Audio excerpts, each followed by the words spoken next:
میوانانی بەڕێز دۆستانی عزیز هەمووتان زۆر بەخێر بێن. زۆر سپاسان دەکەم کە وەختی خۆتان تەرخان کرد تا لە باسێکی گرنگی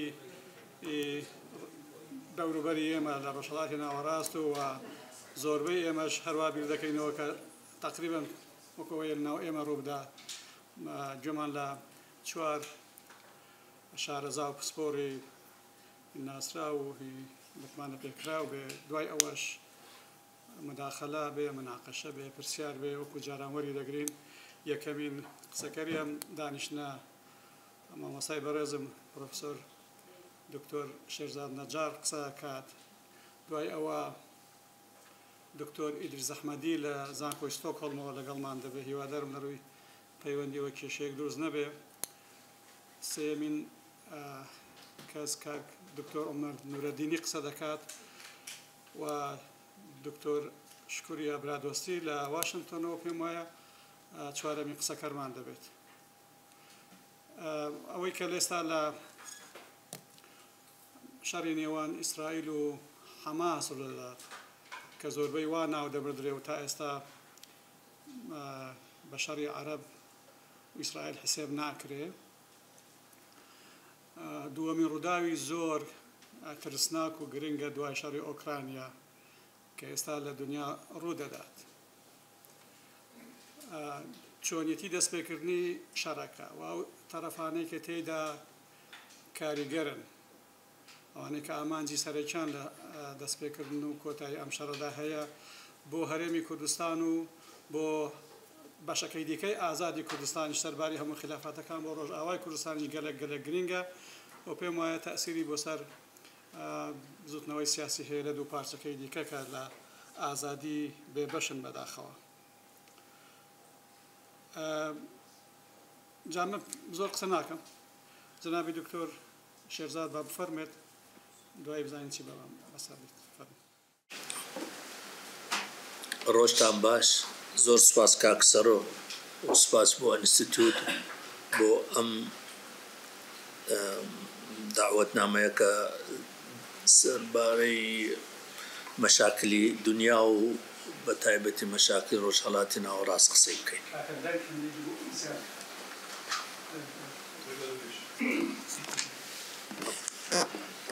لەوێ دەست پێ دەکەم تەماشای خەریتای عالەم بکەم. سێ جێگا مەشاکلی مهممان هەیە لەسەر سێ جێگا. یەکەمیان ئوکرانیایە، دووەمیان ڕۆژهەڵاتی ناوەڕاستە، سێیەمیان سین و ئەمریکا. بە تەحلیلی هانتی بکەن لە ململانە شارستانیەکان تەوەقوعی ئەو سێ شتەی کردووە. دەلێتن 7 تا 8 حەزاراتمان هەیە، لە بینە و حەزاراتانە ململانە دەست پێ دەکات. و یەکەم ململانە لە ڕۆژهەڵاتی ناوەڕاست دەست پێ کردووە، دووەمین ئوکرانیا، ئەویش بینی ئەرتۆدۆکس و کاتۆلیکەکانە، و دێنە سین لە بینی کاتۆلیک و کۆنفێشیس. کەواتە لە سێ جێگا ئەم مەشاکلەمان هەیە. نفوسی ئەو مەنتقانە کە هەموو مەشاکلیان نێزیکی 4 تا 5 ملیار، کەواتە 4 ملیار شەخص لەناو مشکلەی سیاسینە. فحسێ بکەین بزانن لە ڕووی سایکۆلۆجی، لە ڕووی اقتصادی، لە ڕووی سیاسی چ مشکلەمان هەیە لەو عالەمە. معنای وایە ململانەی ئیسرائیل و فەڵەستینیەکان تاکە مشکلە نییە لەو جیهانە. سوال دەکەن لۆ تەرکیز دەکرێتە سەر ئەو مشکلەیە کە ئێستا لە ئیسرائیل و لە فەڵەستین هەیە. چ مشکلەمان هەیە، ئەو چ مەشاکلمان هەیە کە بتواندرێ لەو مەنتقەی حەل بکرێت. ئەگەر تەماشای ئیسرائیل بکەین،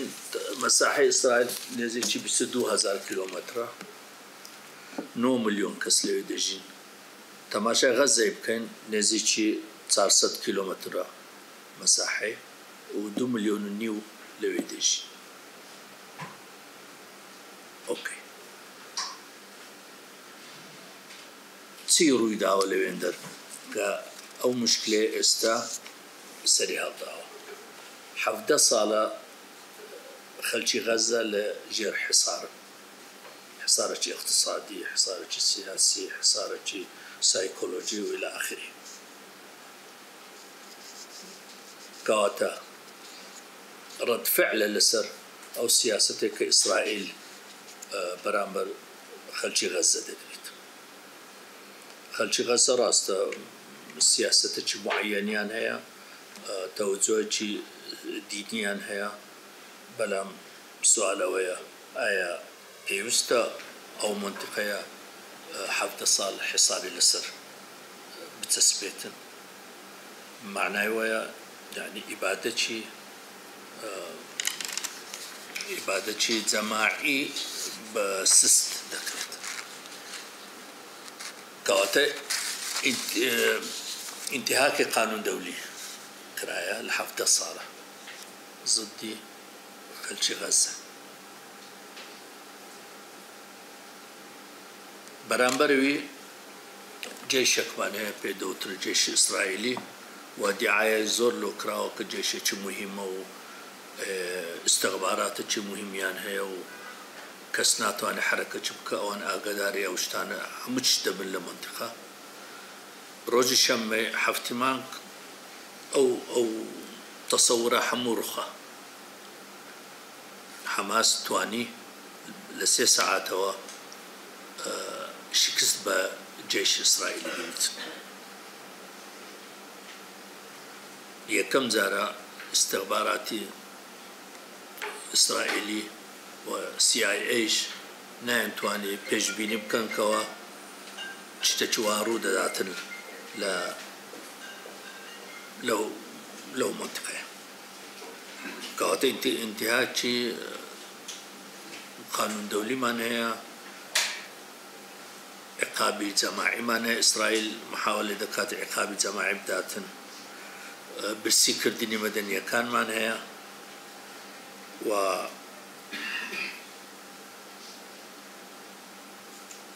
كوات بيوستمان بتوزق تحليل كردنا أو وضعي بابزانين أو وضع تسيب سرديتن أمن بشكل وأنا قصيدة من شندكتن أمرش بشكل وأنا قصب كاتن بشيوش عام حزدكم ك إسرائيل كان دانوي السحقي خلشي غزة كان وتصريحات جدراوة نتنياهو تصريح داوة أو وزير دفاع كيان تصريحات فاشستي ونازي داوة خلشي غزة لازمة لوجود نمينين هو طبعا أما سائلانا دتواني تحليل أفكار كان يمكن أما أفكار ديمقراطية أما أفكار إنسانيشنية أما أنا أفكاري فاشستكانا كوا دانوي سحقي مقابل نمينيت روجانا سند ستعاكس دكوجرينو بفعل طيراني إسرائيلي إماراتي قورا دروخيتن وكسنا زان سنكسي تيدايا أما نحمو مسائل كوا بيوست تحليل بكرنك بعاطفة بلام تحليل قانوني وسياسي بكريتن أي أو حق الدفاع عن النفس أو إدانيتك ملتك 2 مليون سحقي بيانكوجي حتى جيش قضية جيش توين ده ترامب تدخلي كد قصي كد كنقدي نتنياهو كله سياسته ومدحي حماسي كرد وتوان سمارت زيرق حماس استا كمقاومة دكاتن مقاومة شيء دكاتن مقاومة نكتنيا إسرائيل مقاومة USA شيء ده يعني مقاومة غرب دكاتن استغرب حم قوتي خوي دعم إسرائيل دكاتن ديجي حماس ومحاولة كان ويا احتماله يعني غزيت سولكن و 2 مليون نيو يعني فريدنا سيناء يعني فريدنا شنشتر أما مشكلة إنسانية و يعني مثال شيء دقمن على سياسة دولي لتاريخ علاقات دولي كوات إسرائيل يك حلها يعني ملتك بدو مليون نيو لو بارس عادة نمينين بس نشون تشتر إسرائيل حياتي خوي قراراتي دولي قراراتي UN تطبيقي نكردوها لتسلوهاش توا تايستا أقل لتسلوهاش توا تطبيق كردبا ولو عرب كان رفض ياخذ حكومة عربية قرار التقسيم ولو أوقاتك إسرائيل بيتانبا أو قرار زي كاتن احتماله مشكلة تايستا يعني أو مشكلة روينا دا كايستا ديبيني لو دعميك غرب إسرائيل دعم إسرائيل دكاتن كس درباري حق فلسطينية كان قصنا كان كسنا لي حق فلسطينية كان هي دبي وانا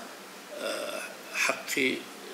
خوان ور بقرن كلا قانون دولي ولا قرارات نيو دولتي هي و إسرائيل كاحتلالي ضفي كردبو احتلال غزة سر وقت كردبو دواي اتفاق أوسلو أنا هاد بلام تاستا اهتمامنا داتن بو اتفاقاتنا بلكم كي وستي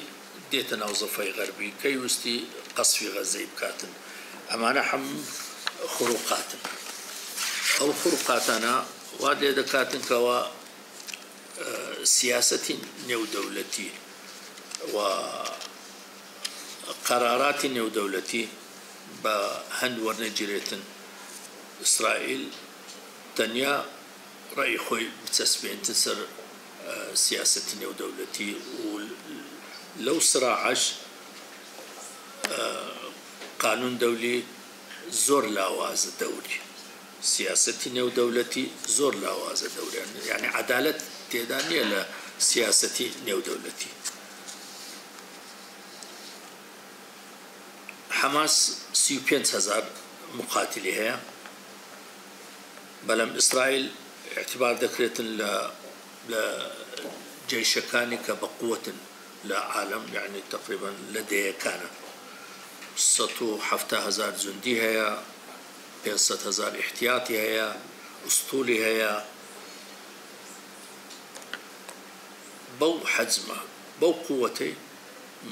مقابلي أو 6,000 مقاتلة لدكات واستاش وممكن المستقبل ناتوانيت أو حلقات أغناتنا سن جيبت ذكردني قرارات نيو دولتي وقواعد قانون دولي آية حماس حقها أو إشارة بكاتن حقها يعني هزوم لس إسرائيل بكاتنو ببي قواعد الشرعية الدولية بل دتواني تنسكا لا وقت حفظ صالة لحصارة أو حصارة وايلة دكاتك لازم دفاع لوجود خوي بكات ما دام طرفي تر محاولناك لقري اتفاق كات يعني إسرائيل كان ناينو اتفاق حتى لغزة في غربش ناينو اتفاق كواتا حماس حقيتي كبتواني دفاع لخوي بكاتن أو دفاع بتشيء بعض اعتراضات لسر أو يعني لسر أو سياستك حماس دقلت ممكن بعض انتقادات للسلبية بل عموما سؤالك ويا أي حقي هي بل حقي هي لازم أو حصار للسرينة منية لازم حقوق إخوان وربكرن أو قرارات النيو دولتي يعني كهي زي بكرن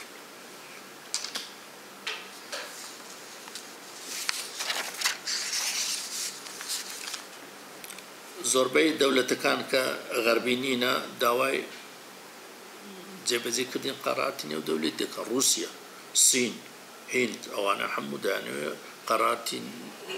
النيو دولتي جبت كان كقرارات النيو دولتي بريتيا لا حل دولتين لازم دو دولة ما نبت دو دولة ما لصار أرض فلسطين يعني تقريبا بيستدو سطا بيستدو لبو فلسطين دبيت سطا حفتا وهشتش لبو إسرائيل كان دبيت كواتا أو وضعه بيستي بعقاب جماعيها بيستي بويها كزدي مدنية كان إسرائيل هل يستبيتن لا إلا لو حالتي كإقرار كان كفلسطينية كان ووزير دفاع إسرائيلي دليل فلسطين كان حيوانات بشرية التصريح ده حيوانات بشرية يعني كواتا وانا حيوان وزير دفاع إسرائيلي بعند بو تفكيري تزدتوانين أما لغر يعني فلسطين كانت تزدتوانين لغر إسرائيل كان مفاوضات كان ين ألوغوري أفكار كان كواتا مخططي أساسي أو هي كفلسطينية كان لغزة نامينيت زون نامينين دوريقا ينبا شوي حرب إبادة يمكن ين لازم فلسطين كان خوين إقرار كان اعتراف كان أو موافق كان كدرب سلة غزة أم حالة بيدوتريتن الإذلال في العلاقات الدولية العلاقات الدولية كواتا إذلال دك يعني سحق دك مدنية كان أماش فاشيتي نويه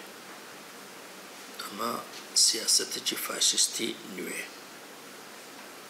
سؤالش أوبو شون تواني حماس كميليشيا يعني قوات نظامية شون تواني خداعي CIA بكاتن واستخباراتي إسرائيلي بكاتن أو وضعي بخلقين لروج الشموة رويدا انتكاسة جورب لبو جيش إسرائيلي اللي راد وسطم وزان زور سباستان استا كتير لاي دكتور إدريس أحمدي لا ستوكهولم زور بخير زور سپاس دکینه جوده دگنا و جوته دیزاین کوچون لو شراغی و چپی و نیبه کردستان و دگشتی. من زور بکزی گم لدنگی و بو دیوادارم به وقتان لدنگی من به زور سپاس بو اوی که من تام بانکیش کرد بو ام سمیناره کاکسەرۆک پێشوەخت پەیوەندی لەگەڵ من گرتووەوە دوو پرسیاری سەرەکی وروژاندە بوو من هەوڵ دەدەم باسەکەم وەڵامدانەوەیەک بێ بەو دوو پرسیارە و دواتریش ئەگەر مەجال هەبوو دەتوانین هێندێک لایەنی دیکەی ئەم بارودۆخە زۆر ئاڵۆزە بخینە بەرباس. پرسیاری یەکەم ئەوەیە کە ئایا ئەم شەڕە ئەگەری ئەوەی هەیە کە بەرین ببێتەوە و بکێشرێتە نێو بەتایبەتی لوبنان و لە لوبنانیشەوە تەشەنە بەهاوێ بچێتە شوێنەکانی دیکەی ڕۆژهەڵاتی نێوەڕاست. پرسیاری دووەمەوە بوو کە لە حاڵەتێکی وادا شەڕێکی ئاوا چێ کارتێکەریەکی دەبێت لەسەر بەتایبەتی باشووری کوردستان و ڕۆژاوای کوردستان کە لە هەردووکیاندا جۆرە حکوومەتی کوردی لە ئارادایە. لەبارەت بە پرسیاری یەکەم ئەمن دەتوانم بڵێم کە بە ئەگەری زۆر ئەم شەڕە سنووردار دەبێت بە غەزە و تەشەنە ناهاوێت و دلیلەکەشی ئەوەیە کە ئەو لایەنانەی کە لە شەڕەکەدا بەشدارن لە حەماس بەدەر بەرژەوەندیان لەوەدا نییە کە ئەم شەڕە بەرین ببێتەوە. ئەو ڕاستە کە ئێرانیەکان لە لێدوانیاندا پشتیوانیان دەربڕیوە بۆ حەماس و ئەوەش ڕاستە کە بەشێکی زۆر لە توانایی نیزامی حەماس لە نەتیجەی یارمەتیە کە ئێران بە حەماسی داوە توانیوێتی ئەو تواناییە بەدەست بێنێ بەڵام ئێران لە بەرژەوەندی خۆیدا نابینێت کە لەم شەڕەدا بە ناڕاستەوخۆ لە ڕێگای حیزب اللهوە یاکەی ڕاستەوخۆ خۆی بەشدار بێت و هۆیەکەشی زۆر وازیحە هەتاکە و ڕۆژەی کە کۆماری ئیسلامی چەکی ئەتۆمی نەبێت کە بە گوێرەی لێکدانەوەی ئەمریکیەکان و ئیسرائیلەکانیش تا ڕادێک ئێران هێشتا نەگەیشتوەتە ئەو قۆناغی کە چەکی ئەتۆمی بێ بەو پێەیە ئێران ناتوانێت بکرێتە شەڕێکەوە لەگەڵ ئیسرائیل چونکە دەزانێت لە شەڕێکی وادا احتیمالی زۆرە کە ئەمریکیەکانیش تێدا بەشدار بن بۆ دوجار ببێتە هۆیەوەی کە ئەگەر کۆماری ئیسلامی نەڕوخێت لە ئێران لانیکەم بەشی زۆری ئەو تۆڕە میلیشیایی کە لە ناوچەکە میلیشیایی و تەروریستی کە لە ناوچەکە دروستی کردووە ببێ بە دەرفەتێک بۆ ئیسرائیل و ئەمریکا کە ئەوەی ئەو تۆڕەی لە بین برن لەلایەکی دیکەوە ڕاستە حیزب الله چەندانە کاتۆشاو ئەوەی هاویشتوەتە ئیسرائیل بەڵام لە ڕاستیدا ئەوانیش لە بەرژەوەندی خۆیاندا نابینن کە ئەو کارەی بکەن چونکە دەزانن ئەگەر کارێکی لەو بابەتە بکەن نەتەنها ئیسرائیل بەڵکو بە لە بەرچاوگرتنەوەی کە ئەمریکیەکانیش دوو کەشتی فڕۆکە هەڵگریان ناردووەتە ناوچەکە و دەتوانن بە موشکی دوورهاوێژ و بە فڕۆکەی جەنگی واردی شەڕەکە بن و لە حیزب الله بدەن ئەویش لە بەرژەوەندی خۆیدا نابینێت تەبیعەتەوە کاری بکە لەلایەکی دیکەشەوە ئیسرائیلیش لە بەرژەوەندی خۆیدا نابینێت کە ئەو شەڕە بەرین بێتەوە و ئەو سیگنالانەی کە بە حیزب اللهی دەدات بە لایەنەکانی دیکەی دەدا هەموو گزارشتن لەوەی کە ئیسرائیلیش پێی خۆش نییە کە ئەو شەڕە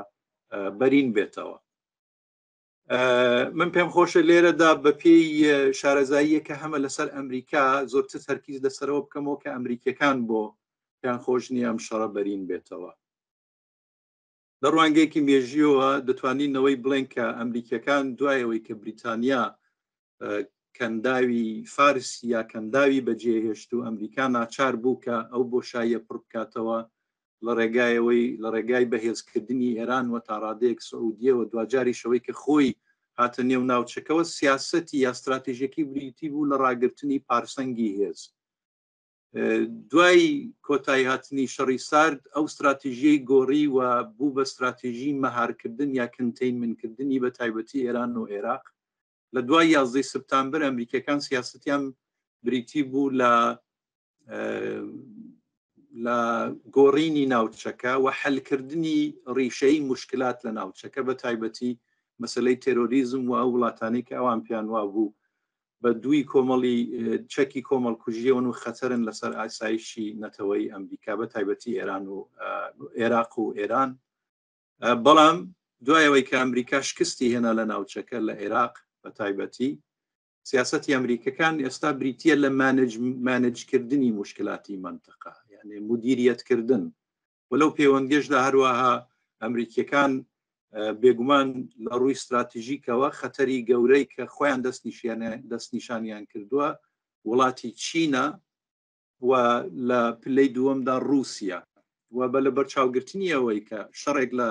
ئوکراین لە ئارادایە و ئەمریکیەکان بۆ بەرپەرجدانەوەی رووسیا پێویست دەکا کە قورسایی خۆیان بخەنە سەر ئەو شەڕە و لە درێژخایانیشدا هەروەها ڕێگری لەوە بکەن کە بکێشرێنە نێو شەڕێکەوە کە تاقەت و توانایان بەرێ بۆی کە بتوانن لە داهاتوودا ڕوبەڕووی چین ببنەوە من پێم وابێ بۆیە ئەمریکیەکان دەست بەجێ جوڵانەوە و ئەو دوو کەشتیە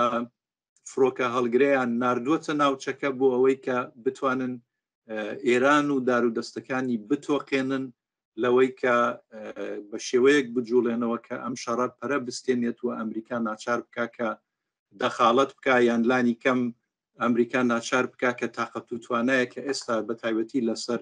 ئوکراین لە حاڵەتی ئێستادا هەیەی و لە درێژخایاندا دەهێوێت لەسەر چینی دابنێت دیسان ناچار بێتەوە بڕاتەوە ناوچەکە بەڵام ئەگەر بێتۆم لێکدانەوەی من هەڵە بێت و پێشبینیەکەم هەڵە بێت دەتوانین بپرسین لە وەڵامی پرسیاری دووەمی کاکسەرۆ ئەگەر شەڕەکە بەرین بێتەوە چه تەسیرێکی لەسەر بەشەکانی دیکەی کوردستان دەبێت سەبارەت بە باشووری کوردستان تەبیعەتەن ئێمە دەتوانین بڵێن بە لە بەرچاوگرتنی ئەوەی کە ئەمریکیەکان لەوێ حزوری سیاسی و تا ڕادەیەک حزوری نیزامیان دەبێ و بە لە بەرچاوگرتنی ئەوەی کە ئێران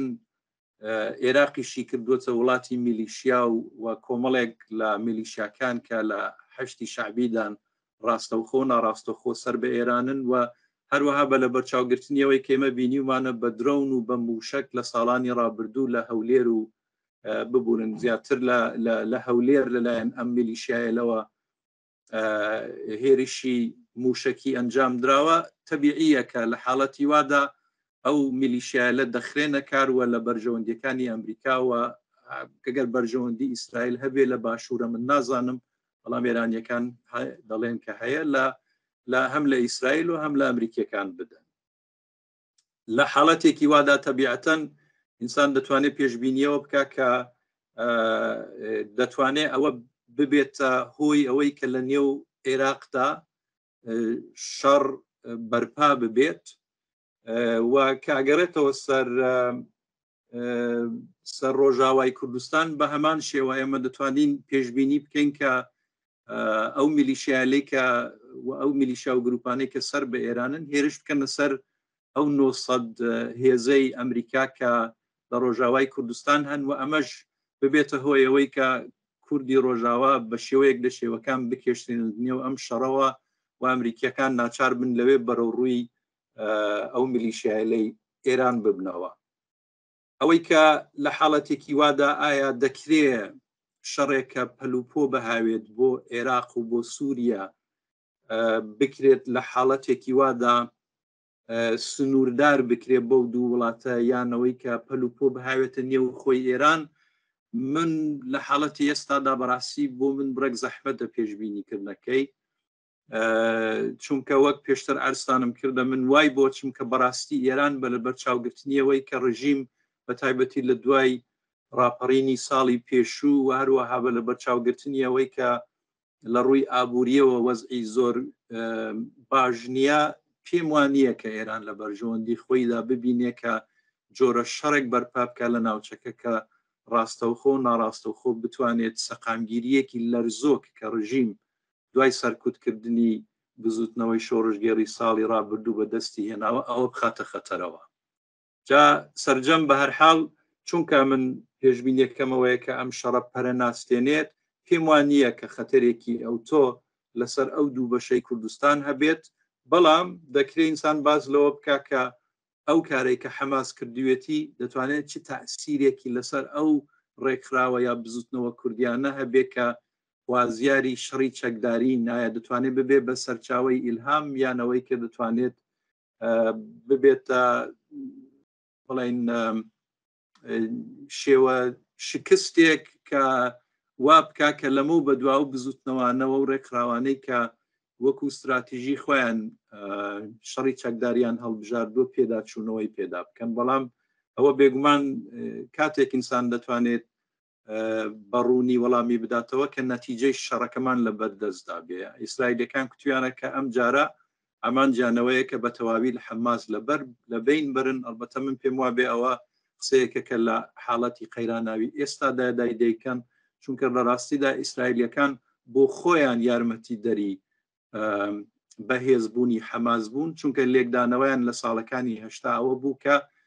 ئەگەر بتوانین بزوتنەوەی فەلەستینی شەق و لەق بکەین و بە تایبەتی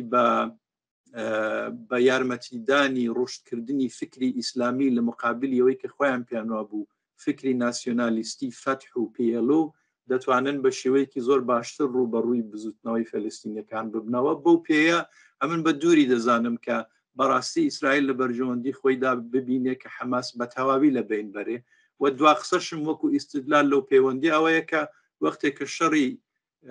وەختێک کە شەڕی نێوخۆی لە سووریە دەستی پێکرد لەگەڵ ژێنەرالێکی ئیسرائیلی قسەیان کرد بوو کتبوویان نەزەری ئیسرائیل چییە سەبارەت بە ئەوەی کە ڕژیمی ئەسەد بڕوخێەوە ڕژیمێکی دیکە بێتە سەرکاری قسەیەکی زۆر سرنج ڕاکێشی کرد بوو واویشەوە بوو کە ئێمە ئەو شەیتانەی کە دەیناسین پێمان باشترە لەو شەیتانەی کە نایناسین بە هەمان شێوە من پێم وا بە ئیسرائیلەکان دەست و پەنجیان لەگەڵ حەماس نەرم کردووە دەزانن کە حەماس لەگەڵەوەی کە یارمەتی لە ئێران وەردەگرێ بەڵام هاوشێوەی حیزب الله ملکەچی ئێران نییە. ڕیسکێکی دیکە کە لەو پەیوەندیدا هەیە ئەگەر لە پرۆسەیەکی وادا ئیسلامی جیهادی یا جیهادی ئیسلامی فەلستینی لە بین نەبەرن، جیهادی ئیسلامی بتوانێت ببێ بە جێگرەوەی حەماس و خەتەرێکە لەو پەیوەندیدا هەیە بە پێی ئەو راپۆرتانەی کە من خوێندومەتەوە ئەوەیە کە ئیسلامی جیهادی ئیسلامی لە فلستین ئێستا خەریکە تەبلیغات بۆ مەزهەبی شیعەش دەکا. ئەگەر وا بێت ئەو جا ئێران بێگومان دەتوانێت لە ڕێگای گروپێکی ئاواوە زۆر قایمتر لە فلستین نفوذ پەیدا بکەوە. پێم وان نییە ئیسرائیلەکانەوە لە بەرژەوەندی خۆیاندا ببینن. زۆر سپاس بۆ گوێگرتنتان. زۆر سپاس دکتۆر ئیدریس، سپاس بۆ بەشداری. تەمان دوایش لە پرسیار و لە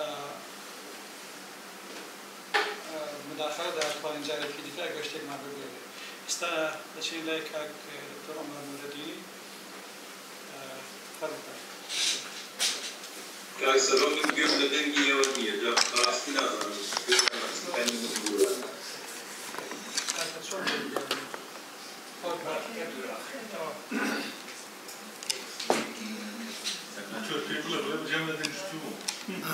بەڵێ ئێوارەتان باش.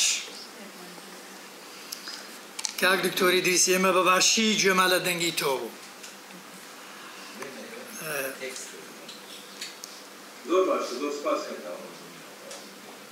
سەرەتا زۆر سپاس بۆ کاکسەرۆ بۆ ئەنستی تۆ. خۆشحاڵم کە لەگەڵ مامۆستانی بەڕێز کاکتۆر شێرزاد، دکتۆر ئیدریس، دکتۆرە شوکوریە لە خزمەت ئێوەی بەڕێزدا کەمێک قسە لەسەر ڕووداوێکی گەورە دەکەین لە جیهان و لە ڕۆژهەڵاتی ناوەڕاست.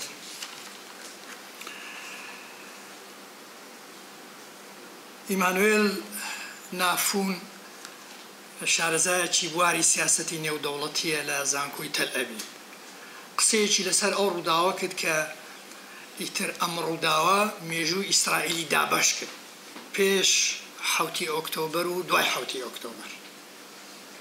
کەواتە ئیسرائیل و پەیوەندی نێوان ئیسرائیل لەگەڵ حەماس و لەگەڵ قەزی فەلەستینی چۆتە دۆخێکی ترەوە. من هەوڵ دەدەم کەمێک تێڕامانێکی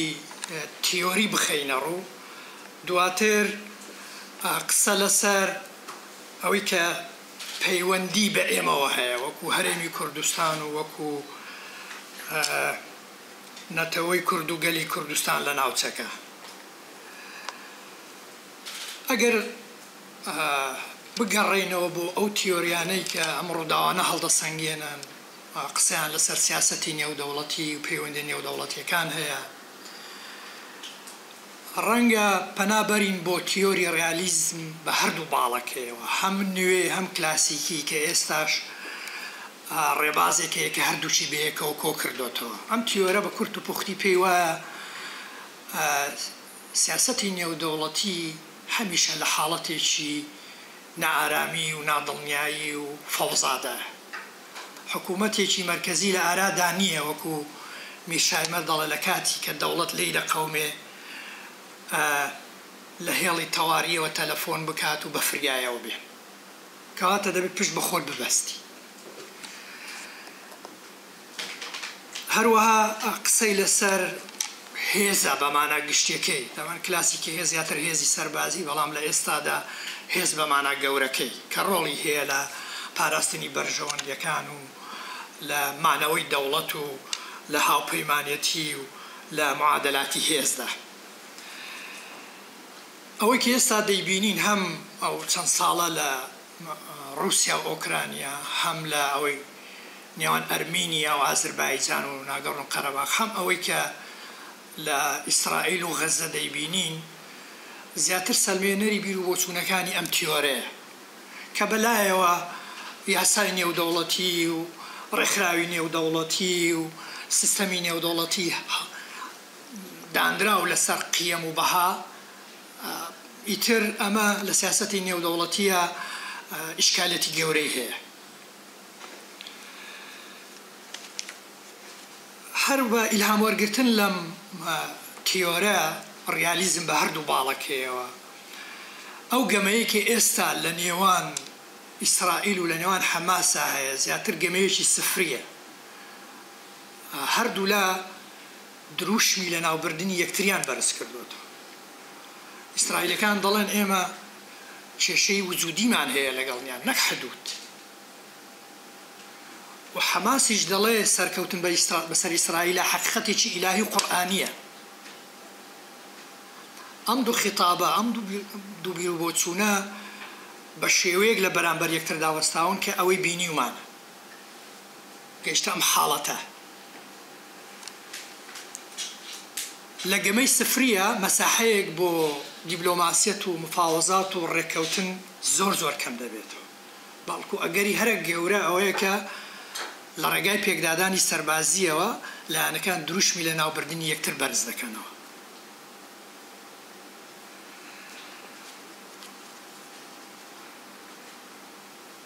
ئەوەی کە لێرەدا جێگای سەرنجە ئەوەیە کە لە دەرەوەی خوێندنەوەی تیۆری ڕیالیزمی نوێ و کلاسیکی ئەوەیە کە ئەم تیۆرە زۆر فۆکسی لەسەرەوەی کە ئەکتەری سەرەکی لە سیاسەتی نێودەوڵەتی لە علاقاتی نێودەوڵەتی دەوڵەتی نەتەوەیە دەوڵەت نەتەوە بەڵام دەبینین لە ڕاستیە لەم ڕووداوە ئەکتەرێک حەزوری هەیە کە نادەوڵەتە بزوتنەوەی حەماس ئالێرەدا پێویستمان بە تێڕامان و خوێندنەوەیەکی تازە هەیە لە چوارچێوەی ئەم تیۆرەشدا بە تایبەتی لە ماوەی 5 ساڵ و 10 ساڵی ڕابردوودا ئەکتەرە نادەوڵەتە بە تایبەتی گروپە چەکدارەکان لەسەر مەسرحی نێودەوڵەتی ڕۆڵ دەبینن حەزوریان هەیە بە ڤاگنەرەوە تا حەماس لە ڕۆژهەڵاتی ناوەڕاستیشدا ئێستا کاریگەری گەورەیان هەیە ڕۆڵ دەگێڕن ئەمە بۆ کورد بە شێوەیەکی گشتی بۆ هەرێمی کوردستانیش ئیستنتاجێکە وەرگرتنی دەرەنجامێکە کە دەبێت لەسەری بوەست چونکە هەم دەرفەت دەڕەخسێنێ هەمیش لەگەڵ خۆیان هەڵگری هەڕەشەیە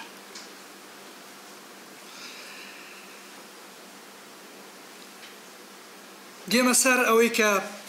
ئەگەر لە ڕوانگەیەکی خۆمانەوە سەیریکەی یەکەم شت بۆ ئێمە گرنگە کە سەیری بارودۆخی ئیسرائیل لە ناو خۆی هەروەها هی فەلەستین لە ناو خۆی بکە لە ناو هەردووشیان با دابەشبوونێکی قوڵی ناوخۆیە بە شێوەیەک ئەم دابەشبوونە قوڵە دەرفەتی ڕەخسان لەوێ بۆ ئەحزابی یەمینی متەتەڕیف لەوێش بۆ بزوتنەوەی ئاینی توندڕە تا جڵەوی دەسەڵات بەدەستەوە بکرێت هەردووکیشیان زیاتر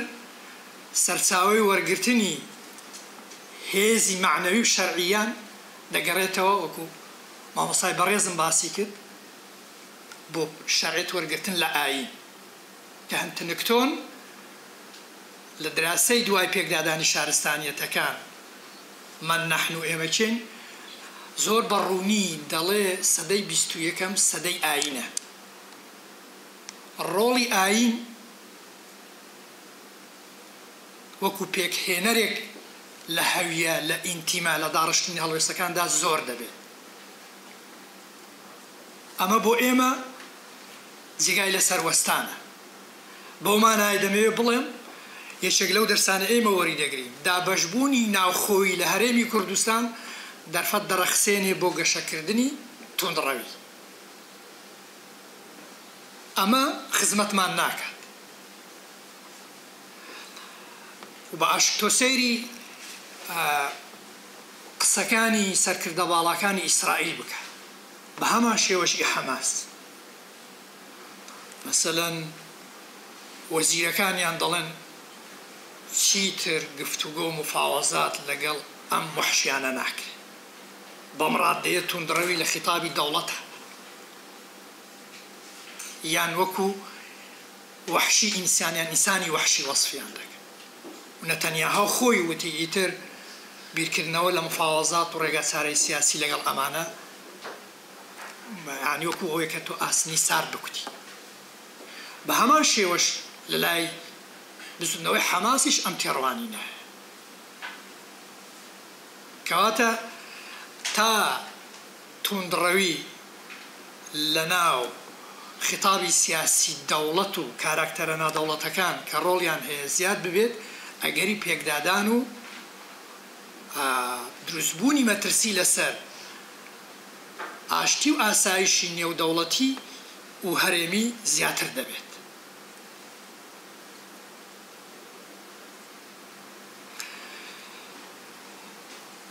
بێشک جەنگ کارێکی خراپە و بەش بە حاڵی خۆم نەکتەیدی ناکەم بەڵکو دژی شەڕیش، بەڵام کە دەگەڕێیتەوە بۆ مێژووی سەدەی 20م تا ئێستا پرسی جەنگ پەیوەست دەکەیتەوە بە قەزیەی کوردی بەڕاستی یەک دەگەین، ئەویش ئەوەیە ئەوەی کە هەلی بۆ کورد ڕەخساندووە قوارەیەکی سیاسیدا بمەزرێ جەنگە، جەنگی جیهانی یەکەم و حکوومەتی سلێمانی، جەنگی جیهانی دووەم و کۆماری کوردستان لە مەهابە، جەنگی دووەمی کەندا و کۆتایی جەنگی سارد و قوارەی سیاسی دەستوری هەرێمی کوردستان، جەنگی نێودەوڵەتی و بەهاری عەرەبی، جەنگی نێودەوڵەتی دژی داعش و بەهاری عەرەبی و دروستبوونی قوارەیەکی سیاسی لە ڕۆژئاوا. کەواتە ئەم تاریخە پێمان دەڵێ کە گرەی دەدێت بە ئەگەری بوونی جەنگێک فەوزایەکی ئیقلیمی، پێت دەڵێ یعنی بە گەلی کوردستان و نەتەوەی کورد دەڵێ ئەگەری ڕەخسانی فرسەت بۆ تۆ لە ئارادایە، بەس دەمێنێتەوە ئەوەی کە خۆشت چۆن وا دەکەیت لە ڕووداوێکی گەورەی لەم شێوەیەدا هەڕەشەکان بکەی بە دەرفەت.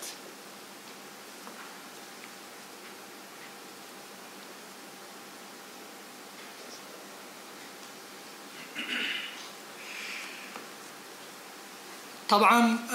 لە حاڵەتی قواری سیاسی هەرێمی کوردستان ئەوەی کە تا ئێستا وەکو دەربڕینی هەڵوێست و ڕوئیا گوتراوە هەر ئەوە بوو کە جەنابی سەرۆکی هەرێم لە دیداری مێری وتی کە تەکیدی لەسەر دوو شت کرد، هەم حەقی تەقریری مەسیری گەلی فەلەستین بە دەوڵەتیشەوە کە ئەمە لەگەڵ بڕیارەکانی ئەنجومەنی ئاسایشی نێودەوڵەتی و کۆمەلگای نێودەوڵەتی یاسای نێودەوڵەتی یەک دەگرێتەوە لەگەڵ بە خراپزانینی جەنگ. بەڵام لەگەڵ ئەوەشە ئەم بۆچوونەکە کۆک بوو لەگەڵ یاسای نێودەوڵەتی لەگەڵ ئەو مەبادیئانەی کە پێشتریش مجتەمەعی دەولی قەراری لەسەر داوە، بەڵام ئەگەر سەیری هەڵوێست لەسەر ئاسی دەوڵەتی فیدرال بکەی بە پەیوەندی دوێنەی نێوان سەرۆکی ئەمریکا لەگەڵ سەرۆکوەزیرانی عێراق، لەو پەیوەندەدا سەرۆکوەزیرانی عێراق وتوویەتی ئێمە ڕازی نین بنکە سەربازەکانی ئەمریکا بۆ ئەم جەنگە یان بۆ ئەم شەڕە بۆ پشتیوانی ئیسرائیل بەکار بهێندرێ. بایدنیش پێی وتووە کە فەسائلی مسلحی عێراقی نابێ ببن بە شەکلەمە و هەوڵ بدەن لە ڕێگای سوپای عێراقەوە کۆنتڕۆلی سنووری نێوان خۆتان لەگەڵ سووریا بکەن و پەیامیش بۆ ئێرانیەکان کە هەوڵی فراوانکردن نەدرێ. کەواتە دەبینین ئەم ڕووداوە کە ڕووداوی لەم شێوەیە هەمیشە لە تاریخدا ڕووداوێکی هەژینەر بوون لەسەر ئاسی دنیا، بێڕەڵ هاربڕە 11 سێپتەمبەرە، ئەم ڕووداوەی ئێستایە. هەڵوێستەکان بە شێوەیەک وێنا دەکاتەوە کەوا پێدەچێت دابەشبوونێکی تری کۆمەڵگای نێودەوڵەتی هەم لەسەر ئاستی دنیا هەم لەسەر ئاسی ڕۆژهەڵاتی ناوەڕاست بهێنێتە ئاراوە. نزیکترین زانیاری ئەوەیە کە ئەنجومەنی ئاسایشی نێودەوڵەتی دوێنێ شکستی هێنا لە دەرکردنی بڕیارەکە کە پرۆژەیەکی ڕووسی بوو. سین و رووسیا پشتیوانی بوون لە بەرامبەرە وڵاتی یەکگرتوەکانی ئەمریکا و بەریتانیا و فەڕەنسا دژی گوەستانەوە. ئەم دابەشبوونە لە ڕۆژهەڵاتی ناوەڕاستیش ئەوەی کە لە ڕابردوودا هەبوو ئەم ڕووداوە قوڵتری دەکاتەوە. لێرەوە ئێمە دەبێت لە شتێک گڕابمێنین یان حسابی لەسەرکەین، ئەویش ئەوەیە هەلومەرجی ئێستای ئێمە هەرێمی کوردستان لەگەڵ ساڵی 91 لێک جیاوازە لە کاتی کۆڕەوێکی تر و قەیرانێکی ترە وەکو باسمان کرد تەلەفۆنێ بکەین هێزێکی نێودەوڵەتی بەهانامانەوە بێ پێدەچی ئەم ڕووداوە بیئەکە بە شێوەیەک موعەقەت کە وەک ئەو کات ئاسان نەبێ واتە دەمەوێت بڵێم ئیحتیمامدانی وڵاتی یەکگرتووەکانی ئەمریکا یەکێتی ئەوروپا زیاتر دەچێتە سەر ئەم ڕووداوە گەورانە ئەم قەیرانە گەورانە رووسیا ئۆکرانیا سین ململانەی نێوان سین و ئەمریکا ناگاردن قارەباخ ڕۆژهەڵاتی ناوەڕاست ڕەنگە لە حاڵەتی دروستبوونی کێشەیە ئەم بایەخدانەی لە ڕابردوودا بینیوانە بە ئێمە گۆڕانی بەسەردا بێ دەبێ بە هەستیاریەوە مامەڵە لەگەڵ بکەین. سوپاس کاکسەر. باش بیت دەست پێ دەکەم سلااو ڕێز بۆ ئێوە و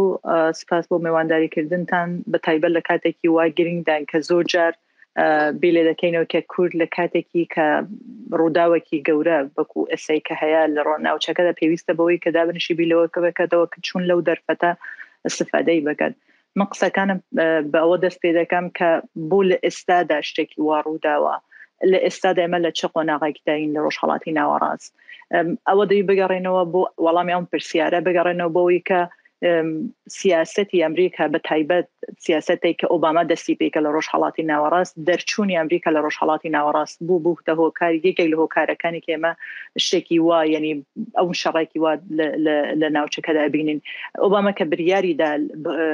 لە ڕۆژهەڵاتی ناوەڕاست بکێشێتەوە سیاسەتی ئەمریکا بگەڕێتەوە بۆ لای چین و ئاسیای ناوەندی یان ئاسیای مەرکەزی ئەوە یەکێک لە هۆکارەکان بوو کە ئۆباما لەبەرەوەی کە ئەوە یەکێک لە بابەتەکان بوو دوای ئەوە ئەم بابەتە خۆیدا لە چیدا بینیوە لە دوای بەهاری عەرەبیدا لە دوای ڕێکەوتن لەگەڵ ئێران لە بۆ بەرنامەی ئەتۆمی ئێراندا بۆ ئەوەی کە ئۆباما لە ڕۆژهەڵاتی ناوەڕاست بکێشەوەتەوە بۆ ئەوەی کە بەرنامەی ئەتۆمی ئێران کۆنتڕۆڵ بکات بە شێوازێک لە شێوازەکان بە تەواتی هێزی ئێران لە ڕێگای ملیشیا گروپەکانی ملیشیایی لە ناوچەکەدا زیادی کرد بەرامبەر هەمووانە ئۆباما بێدەنگ بوو بە تایبەت کاتێک کە ئۆباما خەریکی ڕێکەوتنی ئەتۆمی لەگەڵ ئێران بوو ئەو کاتە بوو کە ئێران خەریک بوو هێزەکانی خۆی لە ناو سووریادا ملیشیا گروپەکانی خۆی لە ناو سووریادا زیاتر بکات بە هەمان کاتدا کاتێک کە ئۆباما ئەو سیاسەتی بردە پێش لە بەهاری عەرەبیدا دەوڵەتە عەرەبیەکان بوون کە بینیان ئەمریکا کە هەوپەیمانێکی دیرینیان بووە هەوپەیمانێکی کۆنیان بە بەتایبەت دوای جەنگی جیهانی دووەم کە ئەمریکا هات پشتگیری لە وڵاتانەی کردووە لەبەر بابەتی وزە بووە کە بینیان ئەمریکا پشت لە وڵاتانە دەگات بەتایبەت لە مەوارەیەک لە مەسر هەستە لە دوو ئەوەی گەڕان لە دوو دەوڵەتێک دیکە گەڕان کە بتوانن پشتگیری لەو دەوڵەتە بگرن بۆ کە لە هێز لە دەستهەڵاتدا بمێنن بەتایبەت کاتێکی هەمووان باش دەزانی لە بەهاری عەرەبی هەمویان ئەو دەوڵەت عەرەبیانە هێزیان تووشی ئەوەیەک بوو کە بڕۆخێن ئەو وڵاتەی کە هات شوێنی ئەمریکای گرت لە دوای بەهاری عەرەبی رووسیا بوو رووسیا بەهاتنی ناو پشتگیریکردن لە سووریا لە بەشار ئەسەد بوو ئەو هێزەی کە دەوڵەت عەرەبیەکان ڕووی لێ بکەنەوە وەکو ئالتەرناتیڤێک لە چوونە دەروی ئەمریکا لە ڕۆژهەڵاتی ناوەڕاستی لێ بکەن کە پشتگیری لێوەرگرن ئەوە یەکێک لە هۆکارەکان بوو کە لە ئێستا مەباسی کێشەی لە ڕۆژهەڵاتی ناوەڕاستەکەین ئیتر ئەمریکا تەنیا ئەکتەری گرنگی ئەم ناوچەیە نییە ئێمە باسی رووسیا دەکەین دوای رووسیا ئەکتەرێکی دیکەش هاتە ناوچەی کە ئەکتەرێکی ئێستا ئەمریکا لەبەرەوەی کە بچیت لە دژ ئەم ئەکتەرە و بەهێزبوونی لە ئاسیادا شاربەکە ئەو ئەکتەرە هاتە ناو ڕۆژهەڵاتی ناوەڕاست ئەوژی چینە بەهاتنی چین بە پرۆژەکانی چین کە ئەمریکا زۆر پێی وابوو کە ئەگەر من لە ڕۆژهەڵاتی ناوەڕاست بکێشمەوە چینە کە بۆ ئەوەی کە سەرمایه‌گوزاری بکە بۆەوەی کە لە ڕووی ئابووری خۆی پێشوە بە پێویستی بەوەیە کە بۆ هەر پێشکەوتنێکی ئابووری پێویستەوەیە کە ئاسایشێکی هەبیت لەوەی ئاسایشی سەربازی هەبیت ئەمریکا پێی وابوو مادەم من دەکێشمەوە ئاسایشی سەربازیەکەی کە چی مەبەستێکی هەیبیت بۆ ڕۆژهەڵاتی ناوەڕاست بۆ پێشکەوتنی ئابووریەکەی خۆی ئەوەی نابیت بۆیە ناتوانێت بەو شێوازە سەرکەوتوو بیت بەڵام چین چی کرد چین بە ڕێکەوتنەوەی کە لە نێوان ئێران و سعودیە دروستی کرد هەوڵیدا ئەو ناوچەیە تا ئەوەی پێی بکرێت لە ڕووی ئاسایشیوە کەمەکی دەستی لەسەردا بگریت و ئاسایشی ناوچەکە بپارێزیت بەو شێوازە بتوانانی ئابووری خۆی یان ئەو بەرنامە ئابووریانەی خۆی کە هەیە بەڕێوە ببەت بە پێشوە بەت بەهۆی ئەمەوە بوو کە چینیش بوو یەکێک لە هێزەکانی ناوچەی ڕۆژهەڵاتی ناوەڕاست بۆ ئێستا کە ئێمە سەیری ڕۆژهەڵاتی ناوەڕاست ئەگەر بێت ئەو شەڕە بەرفراوان بیت ئەمە بەتەنیا باسی ئەمریکا ناکەن و سیاست ئەمریکا ناکەین ئەمە باسی سیاسەتی رووسیا دەکەن سیاسەتی چین دەکەن و سیاسەتی ئەمریکا دەکەن ئێستا سێ هێز ئێستا لە ناوچەکەدا وجودیان هەیە هەر یەکێکیان دەوڵەتەکانی ناوچەکە هەڵدەدەن سەرنجیان بۆ لای خۆیان ڕاکێشن و باڵانسەکە ڕابگرین بۆ نمونە مەسەڵەن سعودیە بە هیچ شێوازە سعودیە کە هاوپەیمانی دیرینی ئەمریکایە هێلکەکانی خۆی هەمووی لە سەبەدی ئەمریکایدا نەناوە ئێستا یاریەکی زۆر زیرەکانە دەکات بۆەوەی کە هەم لەگەڵ چیندایە هەم لەگەڵ لە ئۆپێک پلاس واندا کە لەگەڵ رووسیادا بە هەمان شێواز داوا لە ئەمریکا دەکات بۆ نمونە بەرنامەکانی پاراستنی ئاسایشی خۆی یان بەرنامەکانی بەڕێوەبردننی بەرنامەی ئەتۆمی خۆی داوا لە ئەمریکا دەکات کە چوون قەتەر بەشێکە لە ناتۆ بە شێوازێکی غیر ڕسمی بەشێکە لە ناتۆیە بە هەمان شێوە سعودیەش هەمان ئەو پاراستنەی هەبیت کە ئەمریکا بۆ قەتەر هەیەی ینی بەو شێوازە کە تۆ سەیری دەکەی دەبینی کە لە ناوچەی ڕۆژهەڵاتی ناوەڕاست ئێمە زۆر بە شێوازێکی ئالۆز بە شێوازێک زۆر تێکەڵ پەیوەندیەکان دەبینن بە شێوازێکی زۆر جیاواز لە جاران دەبینین بزانین ئەکتەرەکان کێنە بریارەکان چۆنن چۆن نابین لاوەی کە ئەو لاوازیە و ئەو کێشانەوەی ئەمریکا لە ڕۆژهەڵاتی ناوەڕاست بووتە هۆی ئەوەی کە ئێران بتوانین لە ڕێگای گروپە ملیشیەکاندا هێزێکی باشی بەکاربینین ئەوە بووتە هۆی ئەوەی کە لە ئاسایشی ئیسرائیلیش بدات کاتێک کە ئیسرائیل تەواوی فۆکوسەکە تەرکیزەکەی لەسەرەوە بوو کە حزب الله لە ئیسرائیل نەدات لە سنووری باکووری ئیسرائیل چونکە حزب الله هێزی سەربازیەکەی بەرامبەر بە حەماسیاترە زیاتر 150,000 موشێکی هەیە بەرامبەر بە حەماسێکە لە 2008 بەتەنیا 2000 موشێکی لە ئیسرائیلدا دوای لە جەنگی ئشارەکەی 2021دا 4000 موشێکی لێدا ئێستا حەماس هێزی موشکی حەماسی زیاتر بووە یعنی ئەو بێدەنگیە یان ئەو کێشانەوەی ئەمریکا لە ڕۆژهەڵاتی ناوەڕاست ئاسایشی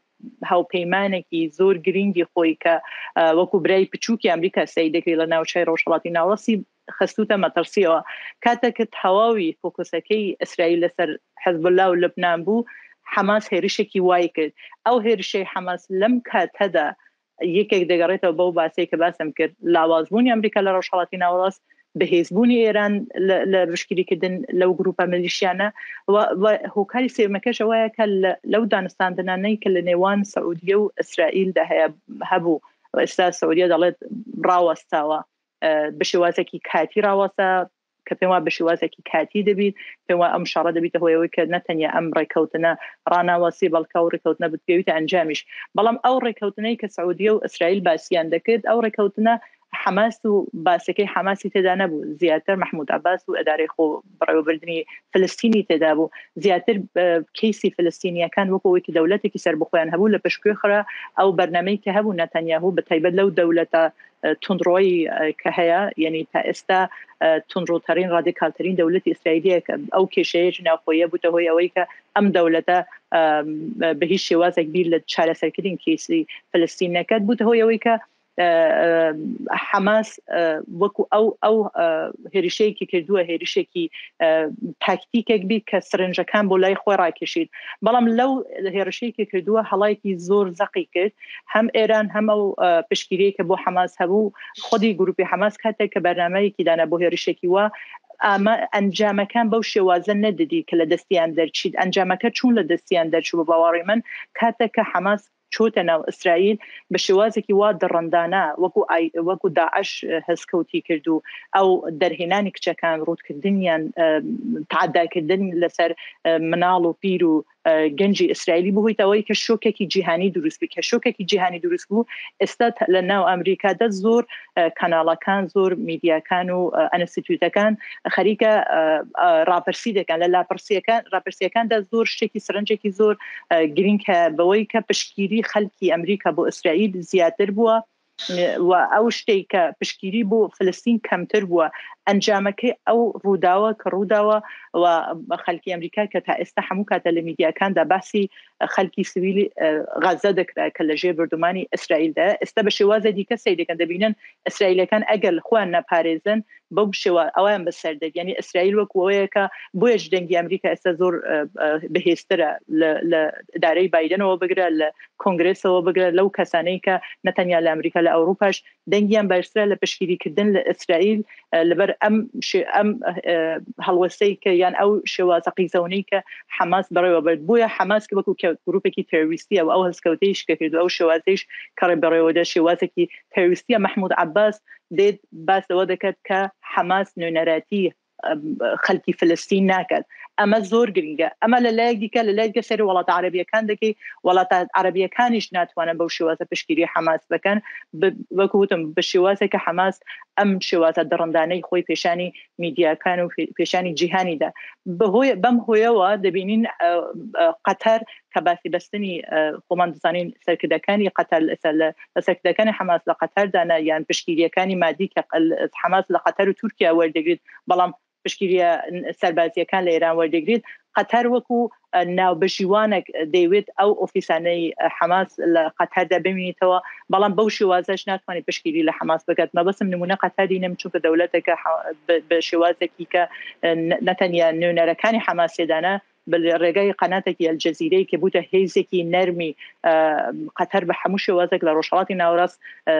باندۆری خۆی هەبووە تەسیری خۆی هەبووە. ئەوە کە بەگشتی سەیری قەزیەی فلسطین و ڕووداوەکانی ئێستا دەکەن ئایا ئەو شەڕە بەرپەراوان دەبێت ڕۆژهەڵاتی ناوەڕاست هەمووی دەگرێتە خۆی یان نە؟ ئەوە وەڵامەکەی زۆر زەحمەتە ئێستا بەڵێن دەبیت یان نابیت چونکە دەزانی ئیسرائیل لە شەڕی زەمینیدا داخلی غەزە دەبیت. کەسێری تەنگەکانی ئیسرائیلم دەکرد لە دەوروبەری غەزە ئەوەی ئوکراینە بەبیر دەهاتەوە کە هێزی رووسیا چوو دەوروبەری ئوکراین هەموو جیهان باسی ئەوەی دەکەێت کە رووسیا چوویتەوە بەڵام داخلی ئوکراین نەبوو کە بینیمان داخلی ئوکراین بوو. بۆ ئیسرائیل مەجبورە ئێستا داخلی شەڕی ناو غەزەبی چونکە ئەگەر داخل دەبیت ئەوە شکستێکە زیاد دەبیت لەسەر ئەو شکستە ئەمنیەی کە ئیسرائیل بینیەتی دیواری ئەو ئەمنیەتەی بەهێزەی ئیسرائیل بە هەموو شێوازێک ئێستا ڕووخاوە بێژگەلەوە بەو شێوازە ئەو دەرفەتەی ئەو کارتەی کە ئێستا حەماس بە ئیسرائیل داوە نەتەنیاهو ناتوانێت لە دەستی بدەت بۆی کە ئەم گروپە لەوێ لە ناو ببەت و چارەسەری غەزە بە پێی قسەکانی خودی ئیسرائیلەکان دەمێنیتەوە بۆ کۆمەڵگەی نێودەوڵەتی کە بریاری لەسەر بدەن لەسەر ئەوەی کە چەند گرینگە بۆ هەرێمی کوردستان بۆ ئێمەی کوور چەند گرینگە لەم دەرفەتە لەم شەڕە لەم کێشانەوەی ئەمریکا ئەوەی کە بۆ کوور گرنگە بە باوەڕی من دەرفەتێکی زۆر زۆر باش هاتوتە پێش بۆ هەرێمی کوردستان بۆ ڕۆژاوای کوردستان بۆ دەرفەتێکی باشە تا ئەم ڕۆژکەی مەقسەدەکەین دەزانین سیاسەتی بایدن سیاسەتی ئەمریکا لە کێشانەوەی لە ڕۆژهەڵاتی ناوەڕاست لە دژی بەژەوەندیەکانی کورد بە تایبەت لە هەرێمی کوردستان بووە لە بەرامبەر عێراقدا چونکە بایدن تەواوی هەوڵەکانی ئەوە بووە کە لەگەڵ ئێران بکەویتە ڕێککەوتنێکی ئەتۆمی تەواوی هەوڵەکانی ئەوە بووە کە ئێران ئەو چەکەی کە هەیە لە دەستی دەربێنێ لەگەڵەکە ئەوەی کە ئێران یەکە یارمەتیدەرەکانی رووسیا بووە لە شەڕی ئوکرایندا لەگەڵەوەی کە زۆر باس لەوە دەکرێت کە چون ئەمریکا دەیوێت لەگەڵ ئێرانێک ڕێکەوێت کە درۆن یان فڕۆکەی بۆ فڕۆکەوان بۆ دژی ئوکرانیەکان بکاردێنیت ئەو جاش بایدن تەواوی هەوڵی خۆی دابوو کە لەگەڵ ئێران ڕێکەوێت ئازادکردنی پارەکانی ئێران 6 بلیۆن دلاری ئێران پێش ئەم شەڕی ئیسرائیل و حەماس ئازادکردنی پارەکانی ئێران لە ناو بانکەکانی عێراقدا ئەو دوو بابەتەکەن ئێستا هەموو میدیاکانی ئەمریکی باس دەکەن کە چۆن بایدن ئەو پارانەی ئازاد کردووە کە یەکێک لە هۆکارەکان بووە کە حەماس بەهێز بووە لەگەڵەوەی کە ئیدارەی بایدن دەڵێت ئەو پارانە دروستە چووە بانکی قەتەری بەڵام نەگەیشتوتە دەستی حەماس بە هیچ شێوازێک بەکار نایێنرا و پارە بۆ تەنیا بوو بابەستی کاری مرۆڤی یان پێویستیەکانی مرۆڤی لە ناو ئێراندا بەکاردێت بەڵام هەوڵەکانی ئیدارەی بایدن ئەوە بوو کە ڕێککەوتنێکی نەنووسراو غیر ڕسمی لەگەڵ حکوومەتی ئێران بکە لەسەر بەرنامەی ئەتۆمیەکە لەبەر ئەم هۆکارەژی حکوومەتی ئێران هەر سیاسەتێکی لە عێراق هەبوو بایدن خۆی بەیدەن کردبوو چ لە زەخت و سیاسەتەکانی ئێران لە ڕێگەی بەغدادەوە لەسەر هەرێمی کوردستان چه هێرشکردن لەسەر هەرێمی کوردستان لە بابەتی بودجە لە بابەتی نەو لە بابەتەکانی ترکە ئێران ئێستا لە میدیاکانی خۆیدا بریاری داوە ناوی هەرێمی کوردستان بەکارنێری ناوی حکوومەتی ئەقلیمی شمالی عێراقی بەکاربێنێت حتا لەو ڕادا چوە ئەو بەرنامەی هەیە کە ئەسەن شتێک بناوی هەرێمی کوردستان نەمێنێت بەڵام ئەوەی کە ڕوودا بوو چ لە بەرژەوەندی کوردایە ئەوەی کە ڕووداوە بۆ بیتە هۆی ئەوەی کە یەک ئەم دانوستنانە یان مناقشانەی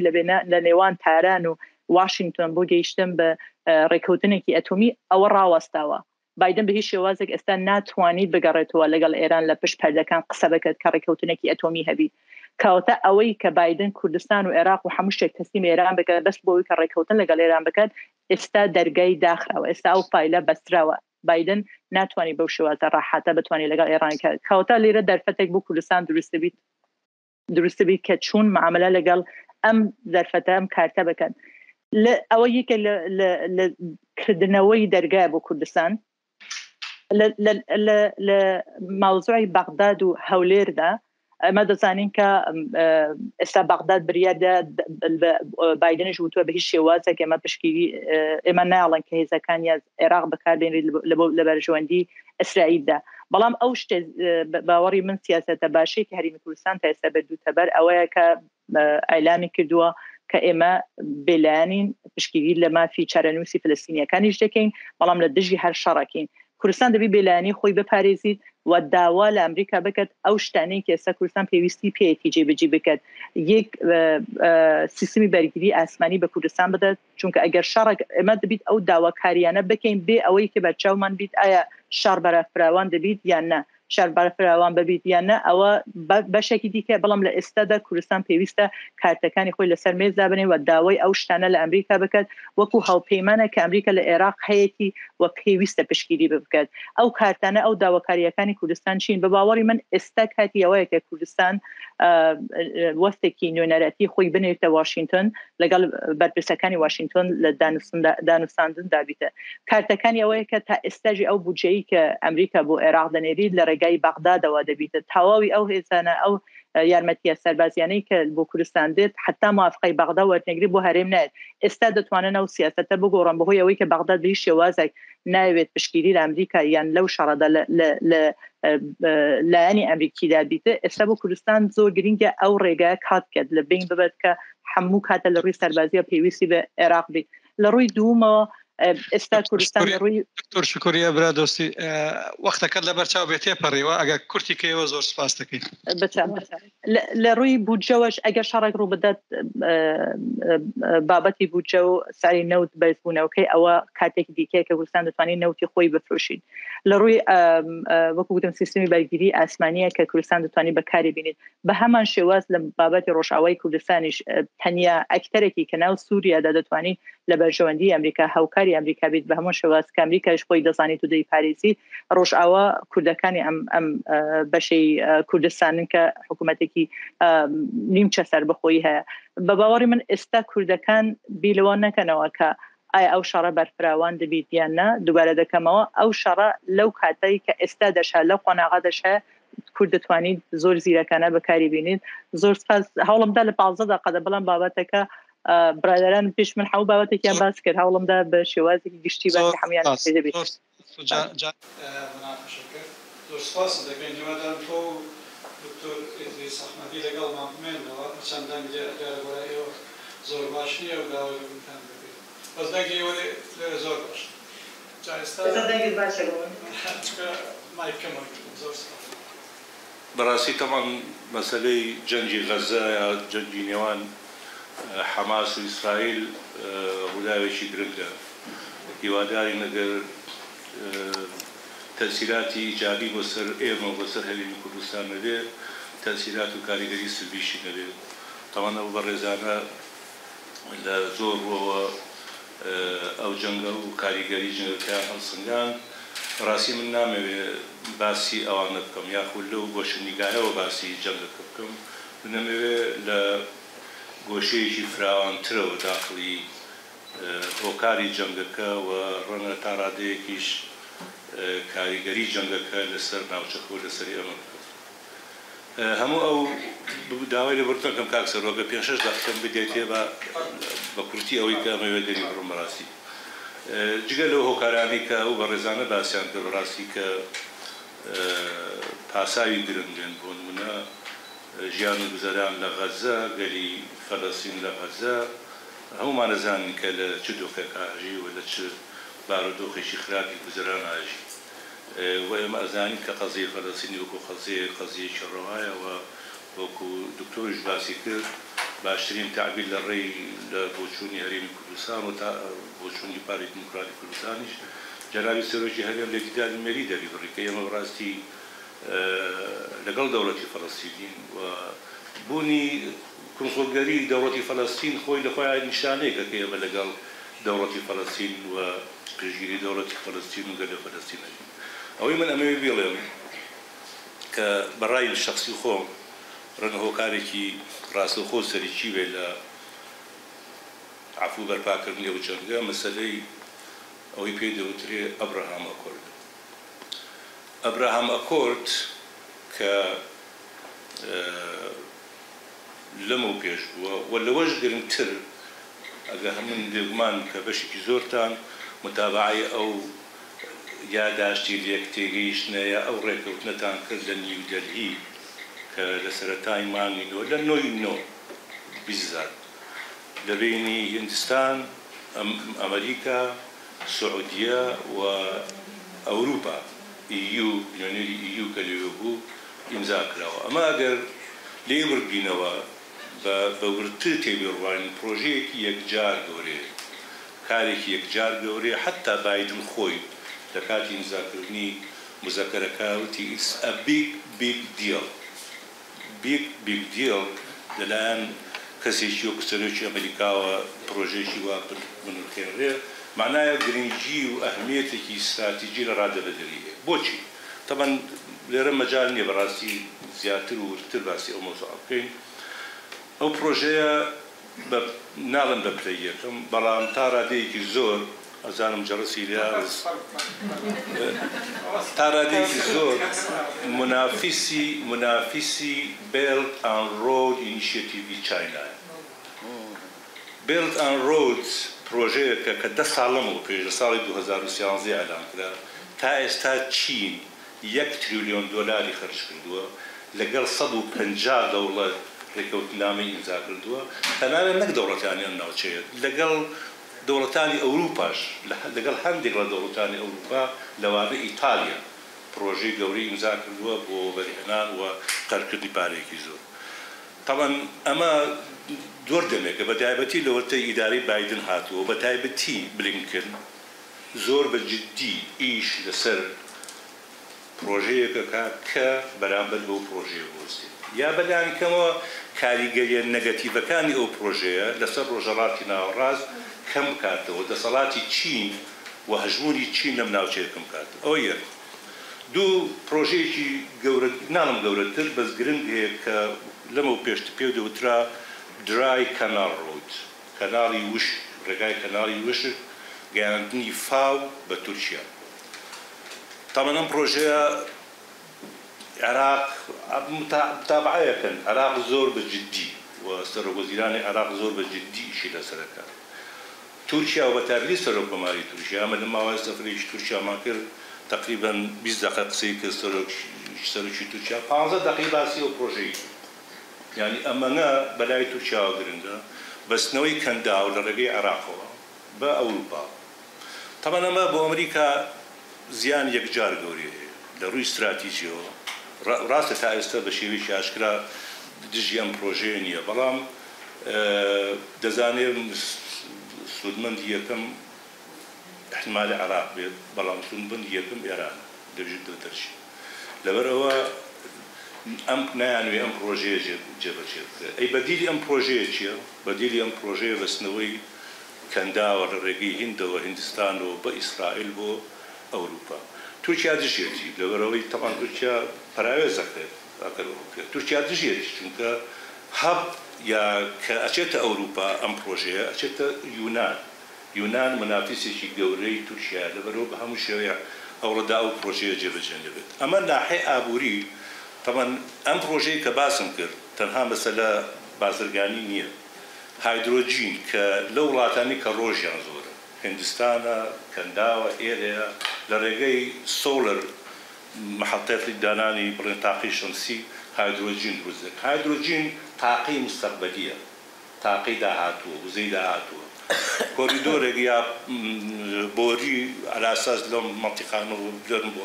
کۆمەڵێک مەشاریعی تری زۆر گرنگی استراتیژی هەیە و لە هەمووشی گرنگتر کاریگەرە سیاسیەکەیەتی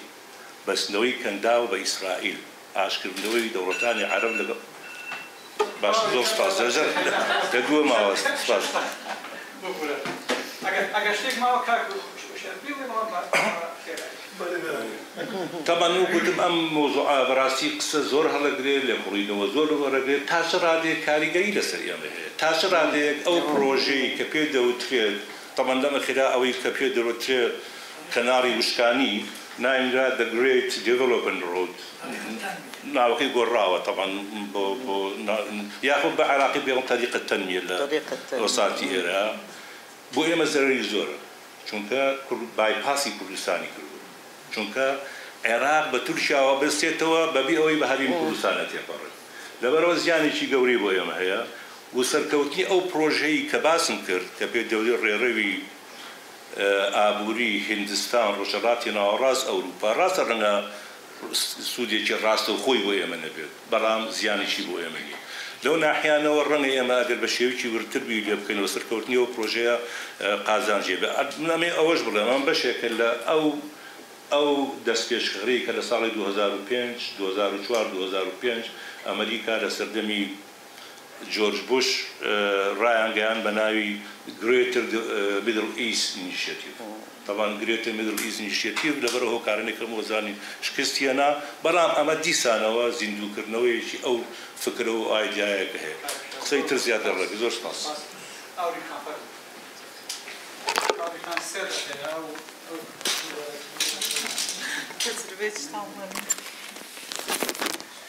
دەستان خۆش بکاتەوە دەستخۆشی لە بەڕێزان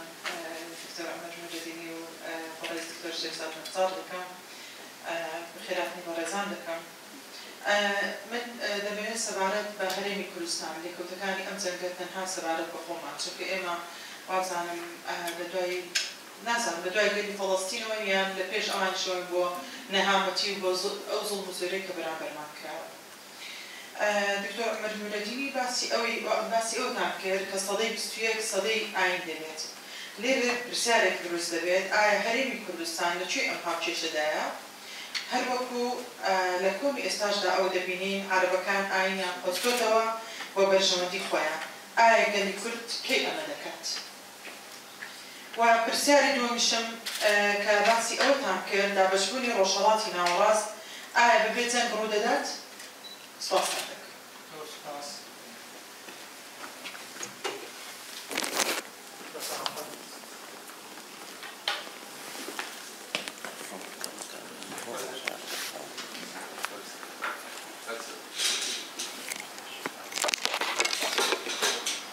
دەستخۆش لە هەموو لایەک من پرسیارەکەم بۆ دکتۆر شێرزاد هەیە باسی سڕاعی حەزاغاتی کردوتی ئەم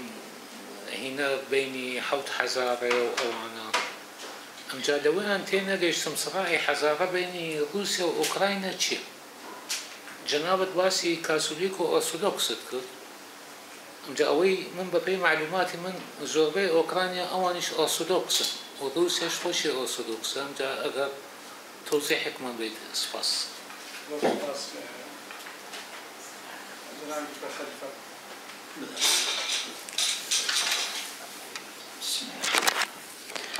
سپاس بۆ ئەنستیو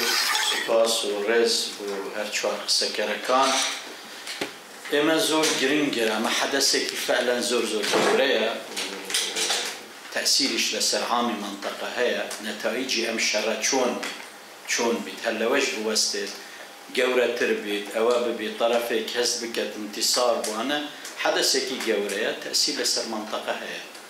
بۆ ئێمە پرۆژەکان لە منطقە زۆرن پرۆژەی ئەمریکی و ئیمتیداداتی ئەو پرۆژەی رووسی و ئیمتیداداتی ئەو پرۆژەی ئەوانەی ئەقلیمی و ناچم 6-7 پرۆژە لە منطقە هەن ئێمەی کورد ئایا چ پرۆژەمان هەیە من باوەڕ ناکەم پرۆژەمانە بیت ئاستا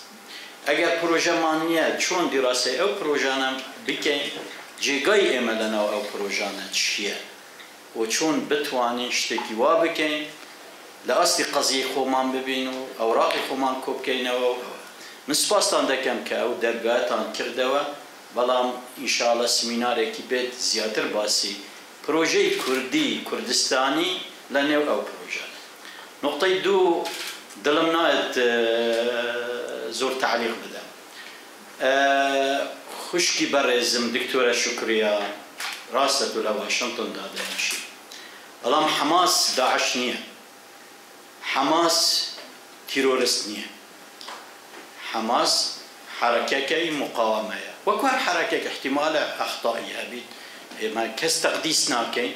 بەڵام ئەم وەصفە ئەمە تەجەنیەکی زۆر گەورەیە زەرەر لە ئێمەش دەگرێت وەکو کورد هەر تەرەفێکی مقاومە بەرامبەر زاڵمێک بەرامبەر داگیرکارێک 75 ساڵ لە ژێر ئەو زڵم و زۆرداریە ئێمە ئەگەر کورد بین وەگەر موسڵمان بین وەگەر ئینسان بین دەبێت و هەگەر سەیری قانونی نێودەوڵەتیش بکەین و قەرارات حەقە یعنی بەو شێوازە دڵم نایە زیاتر بێژم بە زۆر سوپاس زۆر سوپاس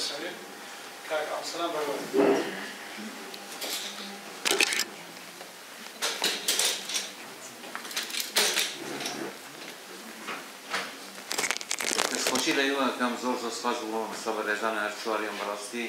ئەوەی بەعەلاقە بە مەسەلەی غەزە و وەکو خاڵی داواکیش پەیوەندی بە ئێمە دەوڵەمەندیان کرد و هیچیان نەهێشت لە گوێگرتن لە هەر چوار قسەی هەر چوار بەڕێز شتێک هاتە خەیالم ڕەنگە تۆزێک دوور بێت تەواقع بەڵام پەیوەندی بەوە هەیە ئێمە باسی ملەتی فەڵەستینمان کرد و حەماس و ئەو 2 ملیۆنە و چارەنووسیان لە بەرامبەرندا ئەو لانگێتر بیرم ئەو 250 گەنجەی کە حەفلەیان هەبوو شەو ئیسرائیلیەکان خۆش بەشەرن وەکو ئەو کە کوژران و ئەو برا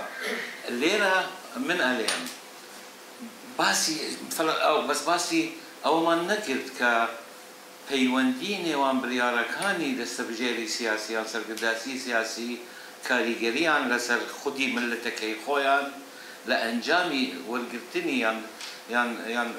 پەیادەکردنی چەند سیاسەتێک هەندە جار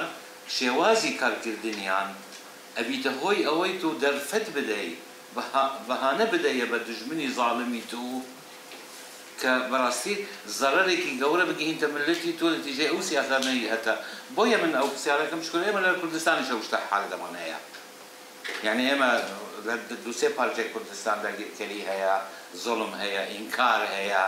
ئەبینینەوە سیاسەتێک کە تو نەهێلی گوێ لە هەموو عاقلەکانی دنیا نەگیری وەرە بەهانەیەک نەدە تورکیا تاکو بهێتە سووریا وەرە لەگەڵ برای خۆتی کورد ڕێکەوە دوورکەوە نەگەی کە تو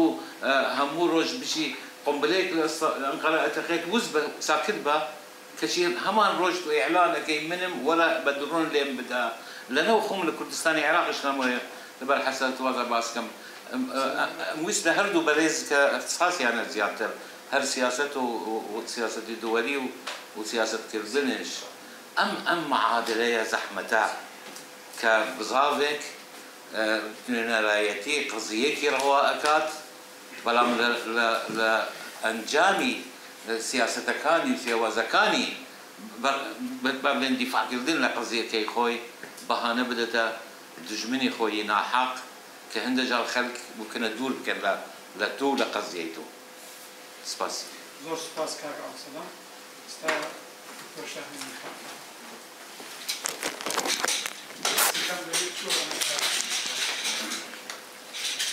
دەستان خۆش بێ ماندوینە بن تەتارەتی مامۆستانی بەڕێزگەیرە و ئەو میوانانەی کە ئۆنلاین بەشدار بوو دوو بۆشۆنی جیاواز هەنە لە دەوڵەتی عەرەبی و لە ڕۆژهەڵاتەی لە ئەمریکا و ئەوروپا پرسیارێکی جددی لێرە ئایا حەماس هێرشی کردوتە ئیسرائیل یان بەرگری لە فەلەستین دەکاتێت وابزانێشە نا ئەوەی تۆ نییە تا ئەفۆ پرسیارەکەوەیە ئایا دید و بۆچوونی وڵاتانی عەرەبی نسبەت بەو حەرەکەتەی حەماسیە لەوە گەڕێنداخوا لە ئەنجامی ئەو هێرشە چی بەسەرات و چەندێک حرەکەیان کە ڕەنگە لەگەر ئەوەی مرۆڤاتی نەبووێتن بەڵام پرسیارەکەوەیە شەڕێک ڕوو دەداتن کێ شەڕەکە دەباتەوە بەڵام کێ لە جبهەکە دەدۆڕێ بەڵام کێ شەڕی گەورەکە دەباتەوە ئایا پرسیار ئەوەیە حەماس بەو حرەکەتە کێشەی فلەستینی دوبارە زیندوو نەکردوێتەوە لە کێشەیەکی لەسەر مێزی وڵاتانی عەرەبی نەگەڕاتەوە سەر مێزی فەلەستینیەکان باسی مەترسیەکانی هەرێم کرا ئەوەی لای من سرنجە پێم وایە ئێمە دەبێت چ دەرسێکیان لێوەربگرین حەماس ئەگەر حرەکەتێکی مقاومە بیان تۆنڕۆ بێ و مناقشەیەکی جددی لەسەرەی شەڕە بەر ئیسپانیا لەگەر BBC-یەک لای نەکراتەوە داخەوە BBC دەڵێت تێرۆریست ناڵێت تێرۆریست نییە بەڵام ئەوان دەڵێن تێرۆریستە بەڵام لەبی نەکەینش مەشروعیەتێکی دیموکراسی ناو کۆمەلگای خۆی هەیە حماس ڕاستە ئێستا دەرەنجامەکان چۆنە جا ئەوەی من دەبێت پرسیارەکەەوە بێتن ئێمەی کورد دەبێت چی لێ فێر بین دەرەنجامەکە چ دەبێتن ڕاستە شەڕەکە دەدۆرە بەڵام قەزیەکە ناباتەوە و ئەنجاش بابزانم مامۆستا دکتۆر عومەر باسی کرد لە دەرەنجامی ئەم کێشانەی کە لە بین ئیسرائیل و فەلەستینە بوو ئەو حرەکەت تونڕەوەی ئایلە کوردستانش ئایلی دەرەنجامی نابێتن ئێمە چۆن دەتوانین پێشبینی داهاتوو بکەین کە هیچ لەسەر و هۆکارانە بکەین کە بتوانین قەناعەت لە دەوروبەر بە ئەمریکا بێنین کە یارمەتیمان بدە بۆی چارەسەرێک بدۆزینەوە مەبەستمەوەی تەنیا باسی مەترسی نەکەین با زۆر نەترسین ئێمەی کورد هەمیشە کە حرەکەتە کە جولەیەک دەکەین پێش هەموو شتێک دەکەین لەخوا چمان بەسەر دێتن دەتوانین چ بکەین مەبەستمەوەیە زۆر سپاس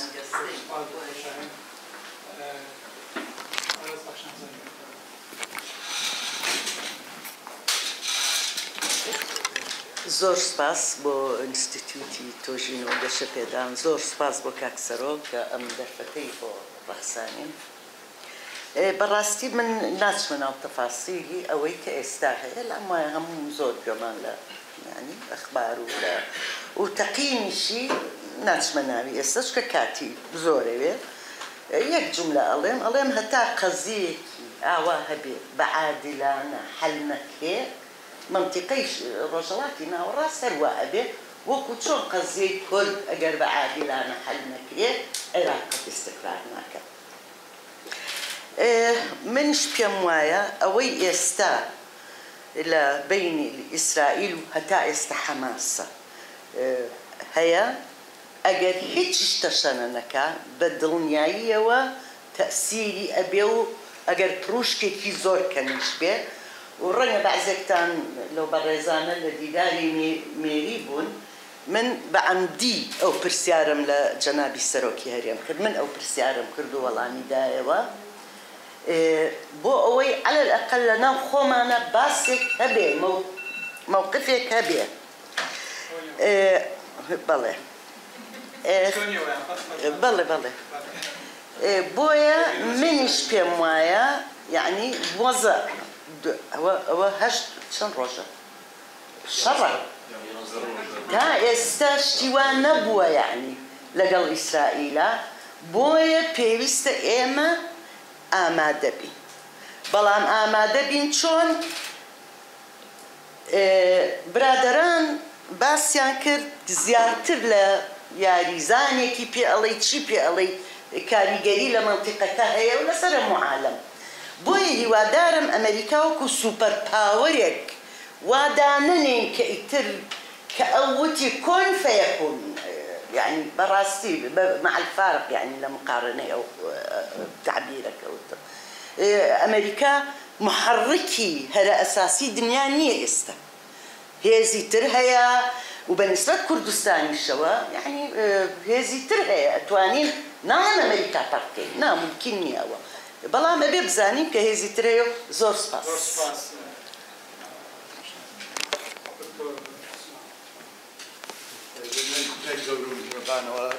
زۆر سپاس بۆ هەموو قسەکەران بەڕاستی زۆر بەسود بوو و سپاسی ئێوەشەکەین و حەق بوو ئەم بەرنامەیە لە ئەعلامی کوردی وایە بەڕاستی ئەوانەی لە باڵێنەوە برایانێکەوە لە مرکزی قەرار ئاگاداری بن کە زۆر شتی تێ و زۆرش گرنگ بوو من نامەوێت دووبارەی ئەو شتانە بڵێم کاون بەسە من شتێک بڵێم لە ئەعلامی کوردی تا ڕادەیەک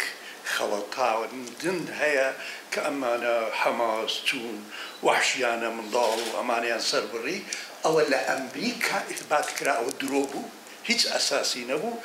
ئەو مامۆستایەمان مامۆستا سەلام هەڵێ هیچ بوو شای بوو چون ئەو فەقیرانیان برد من خەڵکی کەرکوو بووم عەرەب هاتەتە سەر خاک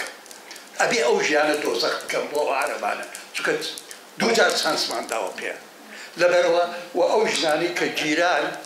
ئەو بردیان زۆربەی چەکدارن هەموو مستەوتنێک چەکدارە ژین و منداڵیان چەکە کرێن ئەمە حەزەکەمەوە حەقیقەتە بزانم دوای کیانی ئیسرائیل کیانێکی ڕەگسپەرستە ئەمە قسەی من نییە 1971 جەمعیە عمومیە قەرارێکی دەکرد ئەلێ زاینزم ڕیسزم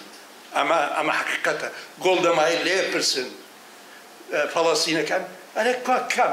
فلسطين نییە وجودی نییە لەبەرەوە ئەوانەی نەتەنیاهو باسیەکە ئەمە یەکەم جار نییە و ئیسرائیل فکرەی ترانسفێری هەیە ئەو فکرەیە کە ئەبێ ئەو فەڵەستینیانە ئەوانەی غەزە بچن بۆ مسر ئەوانەی ضیفەی غەربی ئەبێ بڕۆن بۆ ئوردن لەبەرەوە حەقیقەتەش هەیە جانبێکی ئیجابیەوە ئاخر شتە نوێ بڵێم لەم شتە ئەوش لەم شەڕە ئەوش ئەوەیە نووسەرێکی فەڵەستینی لە ئەتلانتیک بە ناوی حوسێن ئێبش مەقالێکی نووسی ئەڵێ بەڕاستی ئەم شەڕە وەکو شەڕی 1972 شەڕی بەڵێ 73 شەڕی تەحریکە شەڕی حرب التحریک چی بوو لە 1972 سادات بڵێ بەهینی و بە کیسنجەری وتی بابە ئێمە ئامادەین بۆ سوڵح لەگەڵ ئیسرائیلە بەڵام مەناحم بێگن ئامادە نەبوو هەستان ئەو شەڕیان کرد کە شەڕی ئۆکتۆبەر شەڕی ڕەمەزان بوو و دوایی ئاشتیات پێی ئەچێت لە دوای ئەم شەڕە زەمینەکە خۆش بێت هەر وەکو گۆڵدەمایی لە 1973 مەجبور بوو استقالە بدە یان دۆڕا لاچوو نەتەنیاهو خۆی وەزعی زۆر زایفە لا ئەچێ زەمینە خۆشە بێ بۆ پرۆسەیەکی ئاشتی و یعنی بەڕاستی ئەوەی خوشکمان شکرێ وتی حەماس تەرۆریستە ئەوە بەڕاستی ئەبێ زۆر ئاگادار بین زۆربەی سەرکردەکانی حەماس من بەشێکیانم بینیوە لە کەنەدا و ئەمریکا زۆربەی هەڵگری شادەی دکتۆران زۆر مثەقەفن و زۆر بەشی ژیرانەکەن و زۆر جارش داوای تەطبیع هودناکەن لەگەڵ ئیسرائیل و ئێستاش ئەڵێن ئێمە مانەوێ هودنە بکەین لەگەڵ ئیسرائیل زۆر سپاس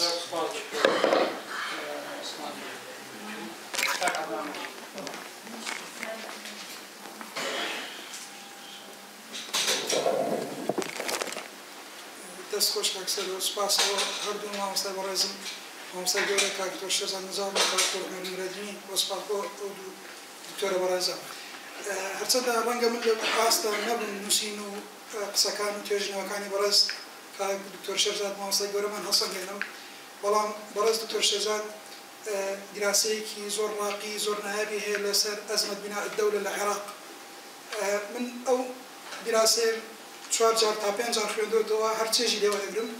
ئەمەوێ لێرەوە شتێک بڵێم تایبەت بە هەرێمی کوردستان ئەوەی کە لە عێراق هەیە ئەزمەیەکی قوڵ هەیە لە عێراق تایبەت بە بنیادنانی دەوڵەت کێشەیەکی قوڵە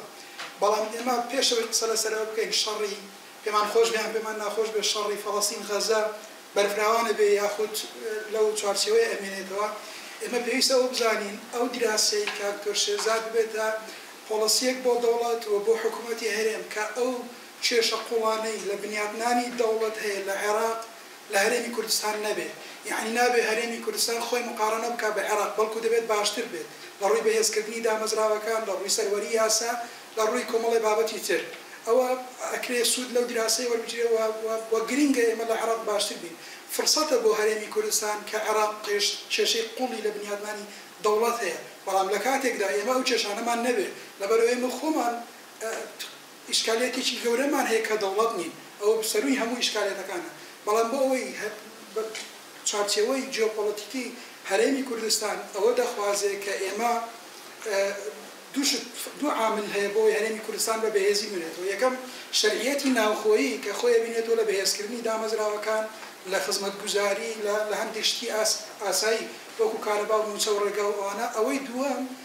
پەیوەندی هەیە بە پشتگیری نێودەوڵەتی تا چ ڕادەیەک پشتگیری نێودەوڵەتی دروست وەرەگری ئەوش عینەن پەیوەستە بە خاڵی یەکەمەوە پەیوەستە بە چاکسازیەوە و پەیوەستە بە زیادکردنی جوڕعی دیموکراسی لە کوردستانەوە خاڵێکی تر کە منەوێ تەرکیزی لەسەر بکەم لە چالاکیەکانی حەماس باشە یان خراپە داعشە یان داعش نییە فکرەی تیرۆریستی یان تیرۆریست نییە ئەو من ناسمە ئەو وردەکاریە بەڵام لە چالاکیەکانی حەماس لە چەند ساڵی ڕابردوو دەرئەکەوێت کە ئەوان باوەڕیان بە قەزەیەک هەیە بەڕێزان ئێمە لە کوردستان بۆی ڕوون و شەفاف قسە بکەین من بەڕاستی گەنجێکم خەمی داهاتووی خۆم و مناوەکانمە من خەمی ئەم نیشتیمانەمە هەرێمی کوردستان باشترین ئەزموونی کوردیە لە مێژووی هاوچەرخ کە دووبارە نابێتەوە ئێستا ئێمە خەریکە شتێکمان نەمێنێ بە ناوی قەزیە پێشتر خەڵک هەبوو پێشمەرگایەتی ئەکرد لە پێش دەوابڕ ئەوەستا ئەویت حەزم لێ شەهید بم بەس بۆ ئەوەی لە تەلەڤیزیۆن ناوم بخوێنرێتەوە بە شەهید ئێستا چ گەنجێکی ئێمە لەسەر ئەوە پەروەردە کراوە کە خۆی بە کوش بدات لە پێناوی نیشتیمان. ئێستا خەڵک بۆ موچا بۆ مەعاش بۆ کۆمەڵێک بابەتی ئاسایی کە حەقی خۆیانە وەریگرن ڕوو لە بەغداکەن ڕوو لەواکەن. تۆ چۆن دەی کە باس لەواکەی کە فراوانبوونی ئەم شەڕە لەم حاڵەتە کە خەریکە بەداخەوە قەزە نیشتیمانیەکان یعنی خەڵکی ئێمە بەداخەوە دووشت یەک جاهاز ناکاتەوە بورە کاکسرت خوا یەک دەقنا قەزە نیشتیمانیەکان لێک جا ناکاتەوە لەگەر شێواز و فۆرمی حکومڕانی. فۆرمی حکومڕانی ڕەنگە دوو حزب زیاتر حزب سیاسەکان لێ بەرپرسیار بن، بەڵام ئەو قەزە نیشتیمانیەکان ئاڵا خاک کەرکووک ناوچە دامڕێنەوەکان ئەمە قەزینەتەوەیە کە قەزەی نیشتیمانە نابێ ئەم قەزیانە بە هەند وەرنەگیرێت. ئەمێ ڕوونکردنەوەی یعنی پرسیارێک و ڕوونکردنەوەی لەسەر قسەکانی کاک دکتۆر عومەر نورەدینی نیو دەقە کاک دکتۆر باسی نەزەڕیەی ریالیستەکانی کرد لە پەیوەندی نێودەوڵەتەکان کە ئێستا ئەم شەڕەی ئەم قەزەی بڵین فەڵەستین و ئیسرائیل ئەکرێ ئەو میتۆدی فکرەی ریالیستەکان زاڵ بکە. لە کاتێکدا باسی لەوە کرد کە ئەمە ئەم شەڕە ڕەنگە بێتە دەرفەت بۆ هەرێمی کوردستان ئەبینین یەکە نادەوڵەتیەکان باڵادەستن لەم شەڕە، بەڵام لە ڕوانگەی ریالیستەکان یەکە نادەوڵەتیەکان اعتیباریان بۆ ناکرێت لە سیاسەتی نێودەوڵەتی. چۆن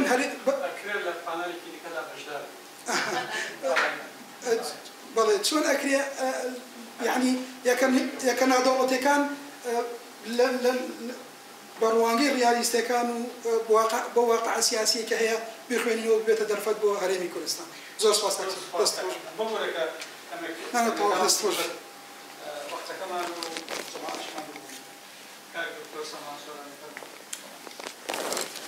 زۆر سپاس بۆ پانەلیستە بەڕێزەکان بەڕاستی بابەتی زۆر هەستیار و زانستیان وروژان. سەبارەت بە زلهێزەکان ئەڵبەتە ئەوە هەیە کە هەر سێ زلهێز رووسیا، چین یا ئەمریکا ئێستا لە تەباییەکەن بەوەی کە ئەو ناوچەی یا ژینگەی خۆیان هەیە بەرژەوەندەکان لەو ناوچانە دەبێت پارێزراوی بۆ هەرسێکیان. بۆ پێی کە چین بۆ نمونە زیاتر لە ملیاردێک بۆ بەرهێنانی کردووە لە حەیفا بەرژەوەندی هەیە لەوێت. هەردوو دەوڵەت رووسیا و چین شتێکیان نەوەڕژاندۆ بێجگەلەوەی کە داوا دەکەن دوو دەوڵەت چارەسەر بێ بۆ ئەو کێشەیە. لەسەر ئاستی ئەو پرۆژانەی کە جەنابی کاگوشیار باسی کرد ئەڵبەتە پرۆژەی ترش هەیە ئەوەی کە پێی دەوترێ ڕێکخراوی غازی شەرقی متەوەسط کە سەرچاوەکەی قەتەرە و گرێ دەدرێ بە ئوردن و گرێ دەدرێ بە ئیسرائیل و گرێ دەدرێ بە مەسر و جاچێ بۆ ئەوروپا. بێجگەلەوە ئەوروپا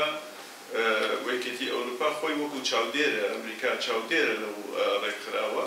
و ئیتالیا و فەڕەنساش ئەندامن تێیدا ئەندامیکاران و بنکەی سەرەکی ئەو ڕێکخراوەش لە قاهیرەیە. بۆیە بەرژەوەندەکان بە شێوەیەک لە شێوەکان بە شێوەیە گرێدراوە ئەمڕۆ جێگەی حەماس نییە لەناو ئەم جۆرە پرۆژانە. من پێم وایە ئەو بۆ چونانەی کە باس دەکرێت کە گوایە شەڕەکە تەنها لەوێ قەتیس دەکرێت کە لەناو غەزەیە ڕاستە، بەڵام ئەم هەموو ئەستوولە جەنگیانێکی هێنراون بۆ ئەوەیە کە ئیتالیا تایدا بەشدارە، بەریتانیا تایدا بەشدارە و ئەمریکا بە دوو کەشتی گەورەی جەنگی بۆ کە بۆ جەنگی جیهانی سێم ئامادەی کردو بەشدارە بۆ مەبەستەیە پاش ئەوەی کە ئیسرائیل توانی باوەڵی کێشەکەی لە غەزە سنووردار کرد و چارەسەری کرد و حەماسی لە بۆ ناوەناوە ئەگەر بشکرێت باوەڵی ملیۆنە یا ملیۆن و نیوێک غەزاوی بگوازرێنەوە بۆ سینایە بۆ هەرلایەکی تر هەوڵی ئەوا درێت کە ئەم میلیشیا چەکدارانەی کە لە دەرەوەی با بڵێن یاسان تاڕادەیەک یا هەندێکیان خۆیان بە یاسا وەکو حەشدی شعبی لە قەڵەمداوە بوونیان نەمێنێ لەم ناوچەیە. ئەم ناوچەیە بەرەو ئاراستەیەکی تەڕوا دەڕوات کە ئەو ڕێکەوتنامەی ئیبراهیمیە دەبێت زیندوو بکرێتەوە لە ماوەیەش مەجموعەیەک دەسەڵاتۆری ئەمریکی سەردانی ناوچەکە دەکەن و لەگەڵ عەرەبستانی سعودیەدا کۆ دەبنەوە بۆ ئەوەی کە بەردەوامی هەبێتەوە وەک لە پاش ئاساییکردنەوەی دۆخ لە نێوان سعودیە و ئیسرائیل من پێم وایە زۆر گۆڕانکاری گەورە لە ناوچەکە دەکرێت لە نەتیجەش ئەمەند بە نەفعی هەرێمی کوردستان دەبێت. زۆر سپاس. زۆر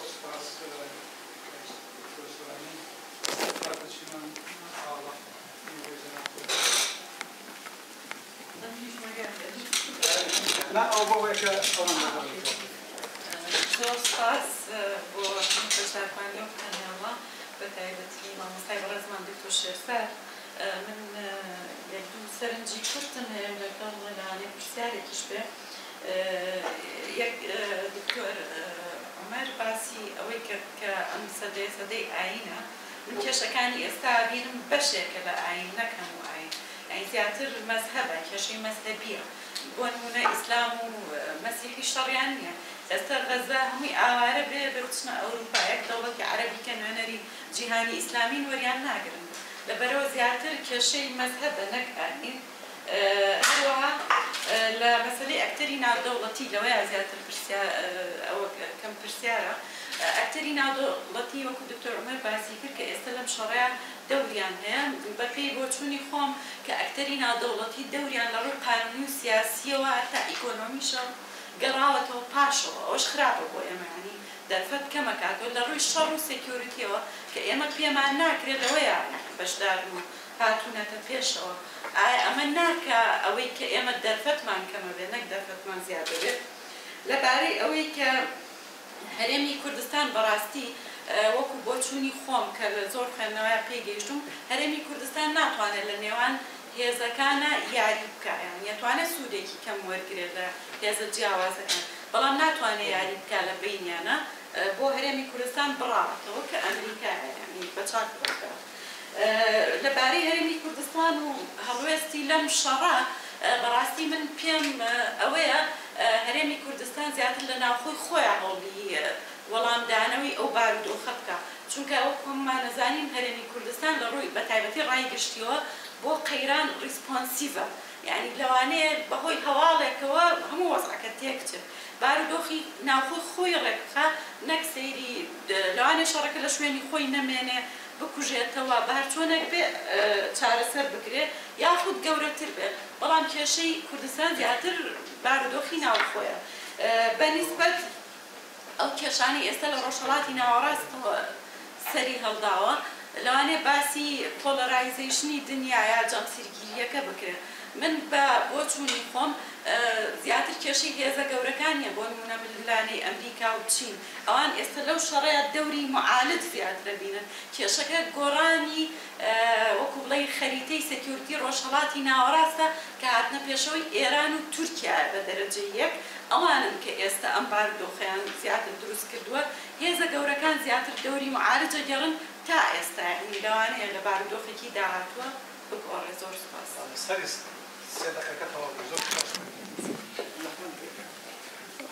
زۆر سپاسی بەشداری و پرسیاری هەموو لایەک بکەم وەڵام من تەنیا پێم خۆش بوو ڕوونکردنەوەیەک بۆ پرسیاری جەنابی دکتۆر عوسمان عەلی بدەم کە بۆ ڕاگەیاندن نێرە بەپێی تەجروبە من هەر لە ڕاگەیاندن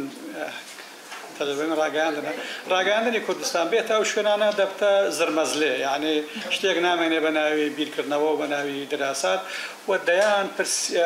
خەبەری سەیر و سەمەرە دەبینەوە کە هەمووتان ئیحراج دەبن و مەجالی بیرکردنەوە نامێنێت بۆیە لە سەرەتاوە سیاسەتی ئەنیستۆ ئەوە بۆ کە بە هیچ شێوەیەک ڕێگەی هیچ دەستگایەکی ڕاگەیاندن نادەین دوای لە ئەو پێگا کە بۆ هەموو کەسێک هەیە بۆ ئێمەشەیە بڵاوی دەکەینەوە چه ئیسیفادەی لێ بکە و لە حقیقەتیشدا ئەم باسانە باسی عامە نین باسی ئەو نخبانە کە بیر لە مەسیری وڵات دەکەنەوە. زۆر سپاسان دەکەم. جا ئێستا بەڵێ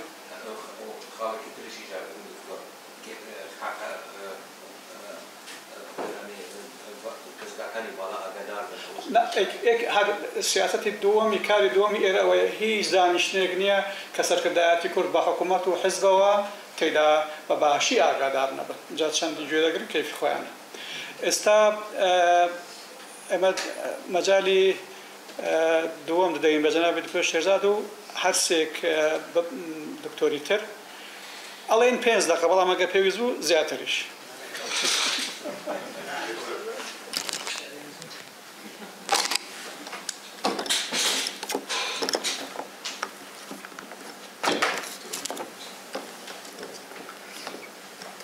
زۆر سپاس بۆ هەموو ئەو مداخلاتانە من چم نییە بەس لە بۆ دکتۆر صاحب موضوعەکەی صراع حضارات و بینی کاتۆلیک و ئەرتۆدۆکس ڕاستە ئۆکرانیا ئەرتۆدۆکسن بەڵام چێ لە جەبهەی ئۆکرانیا هەموو کاتۆلیکانە کەواتە وەزعەکە يعني لەوەی دەرچوو کە تەنیا صرف بیت ئەرتۆدۆکس زۆر سپاس و تعلیقمە يعني گوتیان يعني هەرێمی کوردستان ممکنە استفادە بکات لە وەزعی کە ئێستا هەیە وبعض مثالي هنا بلام أجر هريم كردستان استفادة بكاتل لا وضع بصدفة استفادة إذا كاتل نقبل سياسة صدفة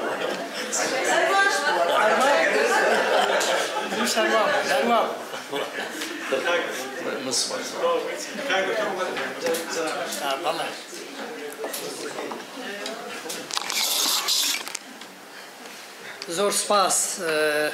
لە ڕاستیدا بۆ چوونی باش و پرسیاری زۆر کرا ئەگەر بیر بۆ چوونەکانی کاک هۆشیار من لەگەڵم ئەم پرسە گەورانەش حەزوریان هەیە چ مەسەلەن ئە پرۆژە گەورەی اقتصادیانە کە سین هەی بووە هەروەها ئەمریکا هەیەی ئەو مەسەلەن ڕێگای تەنمیە من واشی دەبینم لە ڕاستیدا کە بەشێکیشی ڕەنگە پەیوەندی بە پرسیاری بەڕێزانی تریشەوە هەبێت ئەم ڕووداوە ڕاستە کارکتەرە دەوڵەتی و نادەوڵەتیەکان لە ڕۆژهەڵاتی ناوەڕاستدا حزوری جددیان هەیە تێدا بەڵام بێ ئاگاداری زلهێزەکانیش نییە تۆ سەیری هەڵوێستەکانی چین و رووسیا بکە بە واضحی دەبینی کە ئەم ڕووداوە بە شێوەیەک مامەڵەی لەگەڵ دەکەن کە پێیان باشە مەشغوڵکردنی کردنەوەی جەبهەیەکی تری هاوپەیمانێکی استراتیژی ئەمریکایە هێزی ئەمریکا توانای ئەمریکا ئەوروپا بە ڕووداوێکی ترەوە مەشغوڵ دەبێت ئەوەندە فۆکسیان لەسەر شەڕی رووسیا ئۆکران نامێنێ لەسەر پرۆژەکانی تر نامێنێت ئەوەی ئاورنگخان چیمەنخانیش هەر پرسی ئەو قسەی من نییە قسەی سامۆیل هینتنکتۆنە کەوابڵ و نمونەش زۆر دەهێنێتەوە مامۆسای بەڕێزیشم نمونەی هێناوەتەوە تۆ سەیری دەور و پشمان کە تورکیا دەبینی ئێران دەبینی و عراق دەبینی لوبنان دەبینی یەمەن دەبینی هەر لە سەراسی ڕۆژهەڵاتی ناوەڕاست کە بە ئیسلامبوونی دەسەڵاتی سیاسی بە واضحی گەشەی کردووە بۆ هەرێمی کوردستانیش تۆ سەیری کە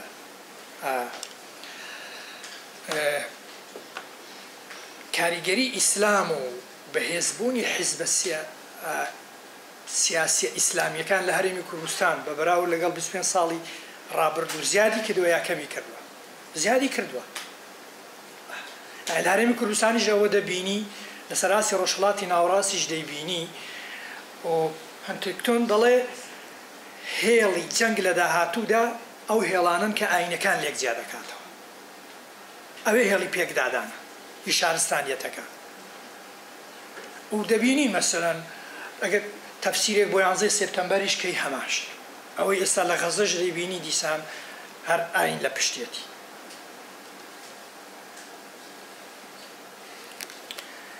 و بەبێ جەنگ ڕوو دەدات ئاماژەم پێدا کە جەنگ فرسەتی هێناوەتە پێشەوە یا کورد سیاسەتی کردووە یان هەر بە سوودفە بووە لە هەندێک جەنگا حەزورێکی هەبووە بۆ نمونە لەوەی کەنداوی دومدا بەرەی کوردستانی هەبوو پلانێک هەبوو علاقات هەبوو بەڵام ڕەنگە هی پێشتر بە سوودفە ببێ و کورچوو بێتە ناوی و جۆرێک لە سیاسەتیشی کردووە بەڵام بڵێ استراتیژێتێک و پلانێکی ئامادەکراوی هەبوو بێ ئەوە زەحمەتە ئەوەی کاک خەلیل لە حەقی ئەوەی ئێمە پرۆژەیەکمان هەبێ ئەو هەویرە زۆر ئاو دەچێت پێویستی بە گفتوگۆی زیاترە فعلەن دەبێت لە مینبەری تر و بە شێوازی ترەوە قسەی لەسەر بکرێت چونکە ئامانجی هەرە گەورەی کورد لە هەرێمی کوردستان بە تایبەتی مانەوەیە دواتر چۆن بە بەهێزی دەمێنیتەوە لە ناو بیئەیەکی کە پڕە لە نادڵنیایی کە پڕە لە تەحەدیات بۆ ئەمانە ئەوەی کاک مامۆستا عەدنانیش باسی کرد شەرعیەتی ناوخۆش گرنگە شێوازی حکومڕانیش گرنگە ئێمە کە باسی تەبایی سیاسی دەکەین ناڵێین هەمویان یەک ڕیزی بەمانە میسالیەکەی بەڵام لە ساڵی 1970 1990 2007 ڕێکەوتنامەیەکی ستراتیجی و تۆزێ دوورمەودا لە نێوانی حزبە سیاسیەکان هەبووە لە هەر سێ ڕێکەوتنامە نەتیجەی گەورەی داوە کەواتە شتێک نییە بڵێ ئەمە شتێکی میسالی بێ بۆ یەکگرتووی سیاسی گرنگە یەکگرتووی سەربازی کە ئێستا دەوڵەتانی زلهێز دایانەوێ یەکگرتووی سەربازیشمان هەبێ بەتایبەتی پرسی بە هێزی پێشمەرگەوەی هەموو ئەوانە گرنگن لەسەر ئەوەی حەماس من پێم وایە وای دەبینم کە پێویستمان بۆیە بە تەواوەتی قەزیە فەلەستینی نەبەستینەوە بە حەماسەوە چونکە خۆ کاراکتەری دیکەی سیاسیشان لەوێ قەزیف لەوێ مەسەلەی ئێستا سوڵتای فەلەستینی و منەظەمەی تەحریری فەلەستینی و دەسەڵاتی فەلەستینی و ئێستا سەرکردەکانی دنیا تەعامل لەگەڵ ئەو دەکەن بەڵام خاڵێکی هەرە گرنگ لەوەی کە حەماس کردی من پێم وایە لەسەر ئاستی ئیقلیمی و نێودەوڵەتیش کاک سەرۆجێم لە زەڕەسەکەی هەوڵ دەدەم کورتی کەمەوە ئەوەیە کە هەدەفێکی گەورەی ئێران ئەوە بوو کاگوشاریش باسی کرد ڕێکەوتناوەکانی ئەبراهام ڕێکەوتناوە گفتوگۆی نێوان ئیسرائیل لەگەڵ سەعودیەکە بەرەو نەتیجەیەکی باش دەڕۆی لەم ڕووداوەدا بەرەی مقاوەمە لەگەڵ ئێران بە دنیایان وت قەزی فەلەستین لە لای ئێمەیە ئەم تەطبیعی ئیسرائیل وەکو دەوڵەت لەگەڵ جیهانی عەرەبی کردی لەگەڵ 4-5 دەوڵەت ڕێکەوتنی کردبوو بە تەماو لەگەڵ هەندێکی تر بیکە ئەمە هاتەوە چوارگۆشەی یەکەم بۆیە منیش متفقم لەگەڵ کاکتۆر ئیدریس کە ئێران هەدەف استراتیجی ئەوە تێکە گەورە نەبێت بەڵام ئێستا فشار بەکاردەهێنێ هەڕەشە دەکا دیبلۆماسیەتی خۆی وەگەڕ خستووە بەڵام هەمووی لە پێنا ئەوەدا کە گەورە نەبێت وەکێک عەبدولسەلام وتی کاریگەری نوخبە الحەقی لە هەموو دنیادا نوخبە زۆر گرنگ یەکێک لە ئەو بیر و بۆچوونە گەورانەی کە لە مەدرسەی ئالان تۆرینەوە هەیە ڕۆڵی نوخبە لە داڕشتنی سیاسەتە لە بڕیاری سیاسیە لە گەمەی سیاسیە و لە هەردوو کاراکتەر نوخبەیەکی سیاسی وەکو باسم کرد کە لە ڕووی ئاینیەوە توندڕەون ئەمەی کە یعنی بەشێکە لە دروستبوونی ئەم پێکدادانە سەربازیە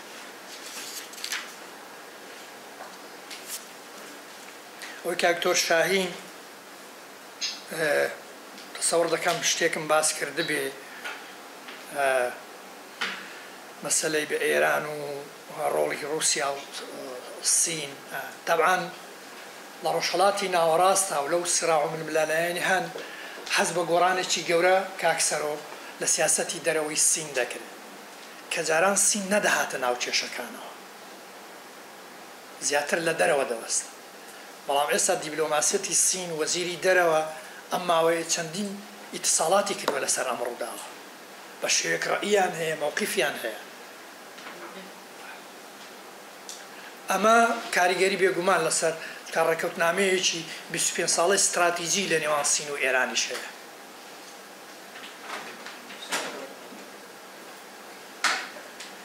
پەخشان خان ڕێک تەواو تا ئەم دوو قەزیە گەورەیە لە ڕۆژهەڵاتی ناوەڕاست چارەسەرێکی عادلانیان بۆ نەکرێت مێژوش وامان پێ دەڵێ ئەوەی کە لە ئەدەبیاتی سیاسەتی نێودەوڵەتی و لە میتاقی ئومومی متحیدەدا پێی دەگوترێ ئاشتی و ئاسایشی نێودەوڵەتی لە ڕۆژهەڵاتی ناوەڕاست بەبێت چارەسەرێکی عادلانە ئەم دوو قەزیە نەهات و نەدی و ناشێنەدی جا ڕەنگە فترەیەک لە دەستی هێزێکدا بێ ئەم قەزیە لە ئایندە لە دەست هێزێکی تردا دەبێ بەڵام ئەمە بۆ نخبەی سیاسی عراق زۆر گرنگە بۆ ئیسرائیلەکانیش گرنگە کاکتۆر عوسمان لە ڕاستیە من لەگەڵ ئەم ڕاسیزمە نیم ئەوەی کە باس کرام نیش لەگەڵ تۆ بەڵام جەنابیشت ئەگەر ئەو بۆچوونەتە بێ بەرامبەر بە عەرەب لە کەرکوو دیسان بۆچوونەکەی تۆش بەڕاستی ئاوها لە ڕاسیزمەوە دەخوازێت نابێ ئەوانی ئەوەی لە کەرکک دەیبینین بەڕاستی سیاسەتە وڵاتی عەرەبی ڕەنگە چوو بێتە ناوەوە بەڵام بەکار دەهێنرێ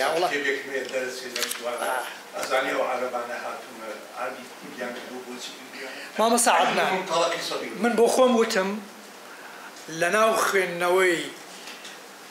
قوتابخانەی ڕیالیستیە شتێک جێگای پرسیارە ئەویش ئەکتەری نادەوڵەتیە بەڵام لە بیرمان نەچێ ئێستا ئەو ڕێبازەشم باس کرد کە هەردووشی بەیەکەوە گرێداوە کلاسیکی نوێ کۆن ڕیالیزمی نوێ و ڕیالیزمی کلاسیکی ئەوەی کلاسیکی کە بایەخ بە ناوخۆی دەوڵەتیش دەدات لە ناوخۆی دەوڵەتدا چ دەگوزارێ بۆیە زیادبوونی ڕۆڵی کاراکتەرە نادەوڵەتەکان لە سیاسەتی ئیقلیمی و نێودەوڵەتیدا جێگای سەرنج و خوێندنەوەی زۆرە ئەم ماوەیە لە فۆرن پۆلیسی خوێندنەوەیکی لەسەر کرابوو ئەگەر دەرفەتت هەبێ دواتر هەوڵ دەم لینکەکەت بۆ بنێرم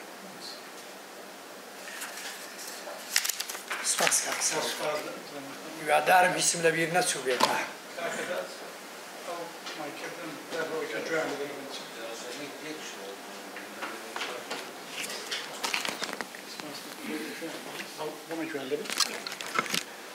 زۆر سپاس جایستا دکتۆر شکوریا برادۆستی ئەتوانێت 5 دقە وەڵامی تێبینیەکان بداتەوە ڕعات 5 دقیقە بکەم و زۆر سپاس قسەکان ئەو کەسانێک کە قسە دەکەن پرسیار دەکەن کێن چونکە کەس نبینیم لێرەوە بەڵام زۆر سپاس بۆ کۆمنتەکانتان بۆ تێبینیەکانتان ئەو شتانەی کە نووسیمە وەڵام دەدەمەوە ئەو هاوڕێ کە باسی کەناڵەکانی تجاری ڕۆژهەڵاتی ناوڕاست کرد لە بەرامبەر تێبینیەکم هەبوو لەو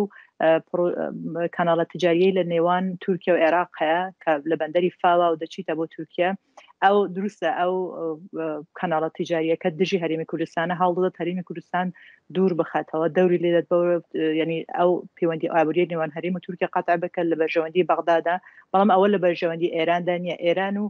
تورکیا لە شمالی ئێران لە باکووری ئێران لەبەر شەڕی ئازەربایجان و لەبەر کوریدۆری زەنگەزور کە ئێستا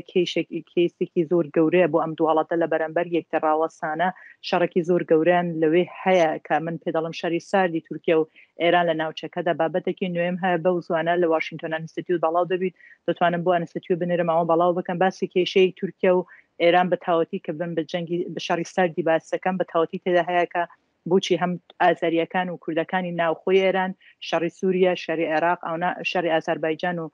ئەرمێنیا ئەو هەموو بابەتێکن کە پێمان دەڵێت ئەو کۆریدۆرە زۆر زەحمەتە ئێران لەسەری ڕازیبی چونکە دژی هەر کۆریدۆری باکوور و باشووری ئێرانە کە ئێران لەگەڵ رووسیا خەریکە دروستکردنی ئەم کۆریدۆرەیە بەڵام ئەو بەرنامەیە دژی ئەم پرۆژەیە نسبت بە دابەشکردنی ڕۆژهەڵاتی ناوەڕاست لە ئەنجامی شەڕدا ئەوە دەگەڕێتە ئەو هاوڕێانەی کە بوچوونیان وایە کە شەڕ دروستەکەات ئەوە زیاتر لە مەکتەبی چارتسێلینە تێوری کە هەر وڵاتە نوێەکان لە شاردا دروستکرێن باسی ئەو مەکتەبە دەکەن لە کوردستاندا ئایا ڕۆژهەڵاتی ناوڕاستە گە شارێکی گەورە دروست بیتە لەوانە سنوورەکان دووبارە دامەزرێنن سنوورەکان دووبارە دروست بکرێن ئەوە بۆ هەرێمی کوردستان لەوانە دەرفەتێکی باشوی بۆ ڕۆژەوە بەڵام بۆ پارچەکانی تر پێم وانییە سیاسەتێکی دروستبوونی دەوڵەتێکی کوردی بە چوار پارچەوە تێیدا هەبیتە ئەوەی کە زۆر باس لەسەرەوەی کرا کە بەو شەڕی کە حماس دەستی پێ کردووە کە زۆر ڕەخنە بوو کە من بۆچە بە حماس وتومە تروریستی لە پێناسەی ئەکسی تروریستیمان هەیە لە نێودەوڵەتیدا هەیە ئەوە قسەی من نیە قسەی پێناسەکانی نێودەوڵەتی کە چه ئەکتێک بە تەرۆر نادەبرێت ئەو شتێکە حماس کردی تەرۆرە ئەوە هیچ ینی مۆناقشەی تێدانە بە ئەحساسەوە نابێت قسە بکەین بە واقع بە ئەکادمیەوە دەبێت قسە بکەن لەسەرەوەی کە ئایا کردەوە تەرۆر بوو یان تەرۆر نەبوو تەرۆرە بۆیەش وڵاتە عەرەبیەکانیش حتا لا خودی محمود عباس من لمحمود عباس دەسڵسترنە بۆ فلسطین ئەو هەڵسکەوتەی حماسی بە هەستکەوتی فلسطینیەکانی دانەناوە نسبت بەوەی کە حماس و پەیوەندیەکانی لەگەڵ دەوڵەت عەرەبیەکانیش ئەوەش خۆی جێگای دیرکردنەوەیە بۆ کورد تا چەند دەبیت خۆی لە پشگیریەکی وا توندانە بەرامبەر حماس ڕاگەی بوو کاتێکە سعودیە پشگیری لە حماس ناکە پەیوەندی لەگەڵ حماس نەبووە لەگەڵەوەی کە سعودیە لەو قسەکردنی کە لەگەڵ ئیسرائیل هەبوو بۆ ڕێکەوتنی لە دوای ئەبراهام ڕێکەوتنێکی نوێ لەنێوان ئیسرائیل و سعودیە هەوڵیدا لەگەڵ حماس بە شێوازێکی نەهێنیانە لەگەڵ حماس دانیشتن بکات کە ئەم پرۆژەیە کە بتوانن ئاساییکردنی باری فلستینیەکان بەڕێوە بن لەسەرەوەی کە حماس بووتە هۆی ئەوەی کە ئێستا کیسی فلستین هاتووتە سەرمیست نا هەڵەیە چونکە ئێستا خودی ئاخر قسەی بایدن ئەوەیە کە ئێستا ینی پایۆرەتی یان کێشەی سەرەکی فلستین دروستکردنی دەوڵەتی فلستین ئێستا لە بەرنامەدا نییە ئێستا یەکەم جار شەڕی غەزە لە بەرنامەیە یعنی ئەگەر ئەو دانوستنانانەی کە لە نێوان ئەمریکا و ئیسرائیل و سعودیا هەبوو کە کیسی فلستین چون چارەسەر بکرێت لە ناو ئەو دانوستنانانەدا کە یەک مانگە خەریک بوو کاری لە سەریان دەگە ئێستا ئەوە کشایتەوە پاش ئێستا بیلەوە ناکەن کە چون کیسی فلستین چارەسەر بکەن بەداخەوە ئێستا بیلەوە دەکەنەوە چون شەڕی غەزە کۆتایی پێدێت چون حماس لەناو ئەو شوێنە بێتە دەرێ یعنی بووتە هۆی پاشە کشایك لە کیسی فلستیندا نەتەنیا لە بەرژەوەندی فلستینیەکاندا بەداخە نەبووە وەکو کورد بەدڵنیایی و ئێمە پشگیری لە مافی چارەنووسی فلستینیەکان دەگەن وەکو نەتەوەی کە ئێمە باشە کەس لە فلستینیەکان تێناگات لەسەر ئەوەی کە ئیسلامی سیاسی بە باوەڕی من ئەوەی کە لە بۆ هەرێمی کوردستان زۆر جێگای مەترسیە هەر بەرزبوونەوەی ئیسلامی سیاسیە لە دژی هەرسی نەتەواتی و هزری نەتەواتیە ئیسلام بەشێکە لە مێژووی زۆربەی کوردەکان بەڵام کاتێتە بۆ بەشی نەتەواتی ئەوەی کە چ لە فکری قەتەریەکانە چ لە فکری ئەخوان المسلمینە چ فکری وەکو ئێرانە ئێران دەزانین هەوڵ دەدات لە بۆ شیعەگەری کە یەکێک لە مامۆستاکان باسییان کە حتا لە غەزە لە ناو فەلەستینیەکاندا هەوڵ دەدەن شیعە زیاتر بەرەو مسلمانەکان بەرەو سێکتی شیعەیان ڕدەجە شیعە بچەند کۆتایی وشەمە بۆیە لە بۆ کورد گرینگە ئێستا هەرێمی کوردستان هیوادارم بە شانس نەچینە پێش بە استراتیژی بە سیاست بچینە پێش ئەو شتانە لە ناوخۆی کوردستان مەترسیدارن هەسی ناوەتی دەبی بەرز بکرێت یەکگرتنی کورد و بەرنامەدانان کە چوون لەگەڵ ئەم دۆخەی هاتووتە پێش وەکو سەرۆقادر ژووتی ئەو بابەتانە زۆرجار لە مەحفلە سیاسیەکان دەبی باس بکرین کە پرۆژەی سیاسی دابنرین هیوادارم بۆ قازا و قەدەر بەجێ ناڵین سپاس زۆر سپاس دکتۆر لەشکری برادۆستی زۆر سپاس بۆ دووبارە بەشدار بوونێت ئێستا کاک دکتۆر ئیدریس ئەحمەدی فەرموو ماوەی 5 دقەدا ئەگەر بتوانی کتێبینیەکەت هەیە یان وەڵامت هەیە زۆر سپاسان دەکرد منیش ئارەزوم دەکرد لە نزیکەوە حزورم هەبایەت هەم گوێم لە کۆی قسەکان ببایە هەمیش بۆ جۆرێک لە متمانە سازی حزوری فیزیکی باشترە تا ئەوەی کە لە دوورەوە ئینسان قسە بکات چونکە لە سەرەتای باسەکانەوەم گوێ لێ بوو کە بۆ ئەم ئینستیتوتە گرنگە کە بەحسەکە ئەحساساتی نەبێ بەڵکو ئینسان هەوڵدا باسێکی بڕێک دوور لە ئەحساسات بکە بەڵام ئەوەی کە من گوێمدایە ئەوەی کە من تێگەیشتم لە باسەکانەوەیە کە ڕنگدانەوەی ئەو کێشمەیە کە ئێستا لە ئاستی دنیادا هەیەەوە بۆ بەهۆی جۆرێک لە دووبەرەکی یاکەی قوتبی بوون لایەنێک تەرەفداری لە ئیسرائیل بکە لایەنێک تەرەفداری لە فەلەستینیەکان بکە من پێم وابێ ئەگەر بۆم هەبێ لە ڕۆڵی ئاکادمی خۆم بچمە دەرێ وەکو کەسێک قسەیەکی سیاسی بکەمەوەی کە بەڕاستی فەلەستینیەکان قەرزداری کوردن چونکە کورد هەمیشە لایەنگری لە قەزیەی فەلەستین کردووە بەڵام بەداخەوە ئەوان هەرگیز ئامادە نەبوون کە لە پشتیوانی لە مەسلەی کورد بکەن لەلایەکی دیکەوە هیچ گومانی تێدا نییە کە مەسلەی فەلەستین هاوشێوەی مەسلەی کورد قەزیەیەکی مەشروعە و هۆکاری بنەڕەتی ئەو کێشەی کە لە نێوان فەلەستین و ئیسرائیل یا فەلەستینیەکان و ئیسرائیل جار لەسەر جار سەر هەڵەداتەوە ئەوەیە کە ئەو قەزیە چارەسەر نەبووە خانمێکی زۆر بە دروستی ئیشارەی بۆدا کە تاکو ئەو مەسلەیە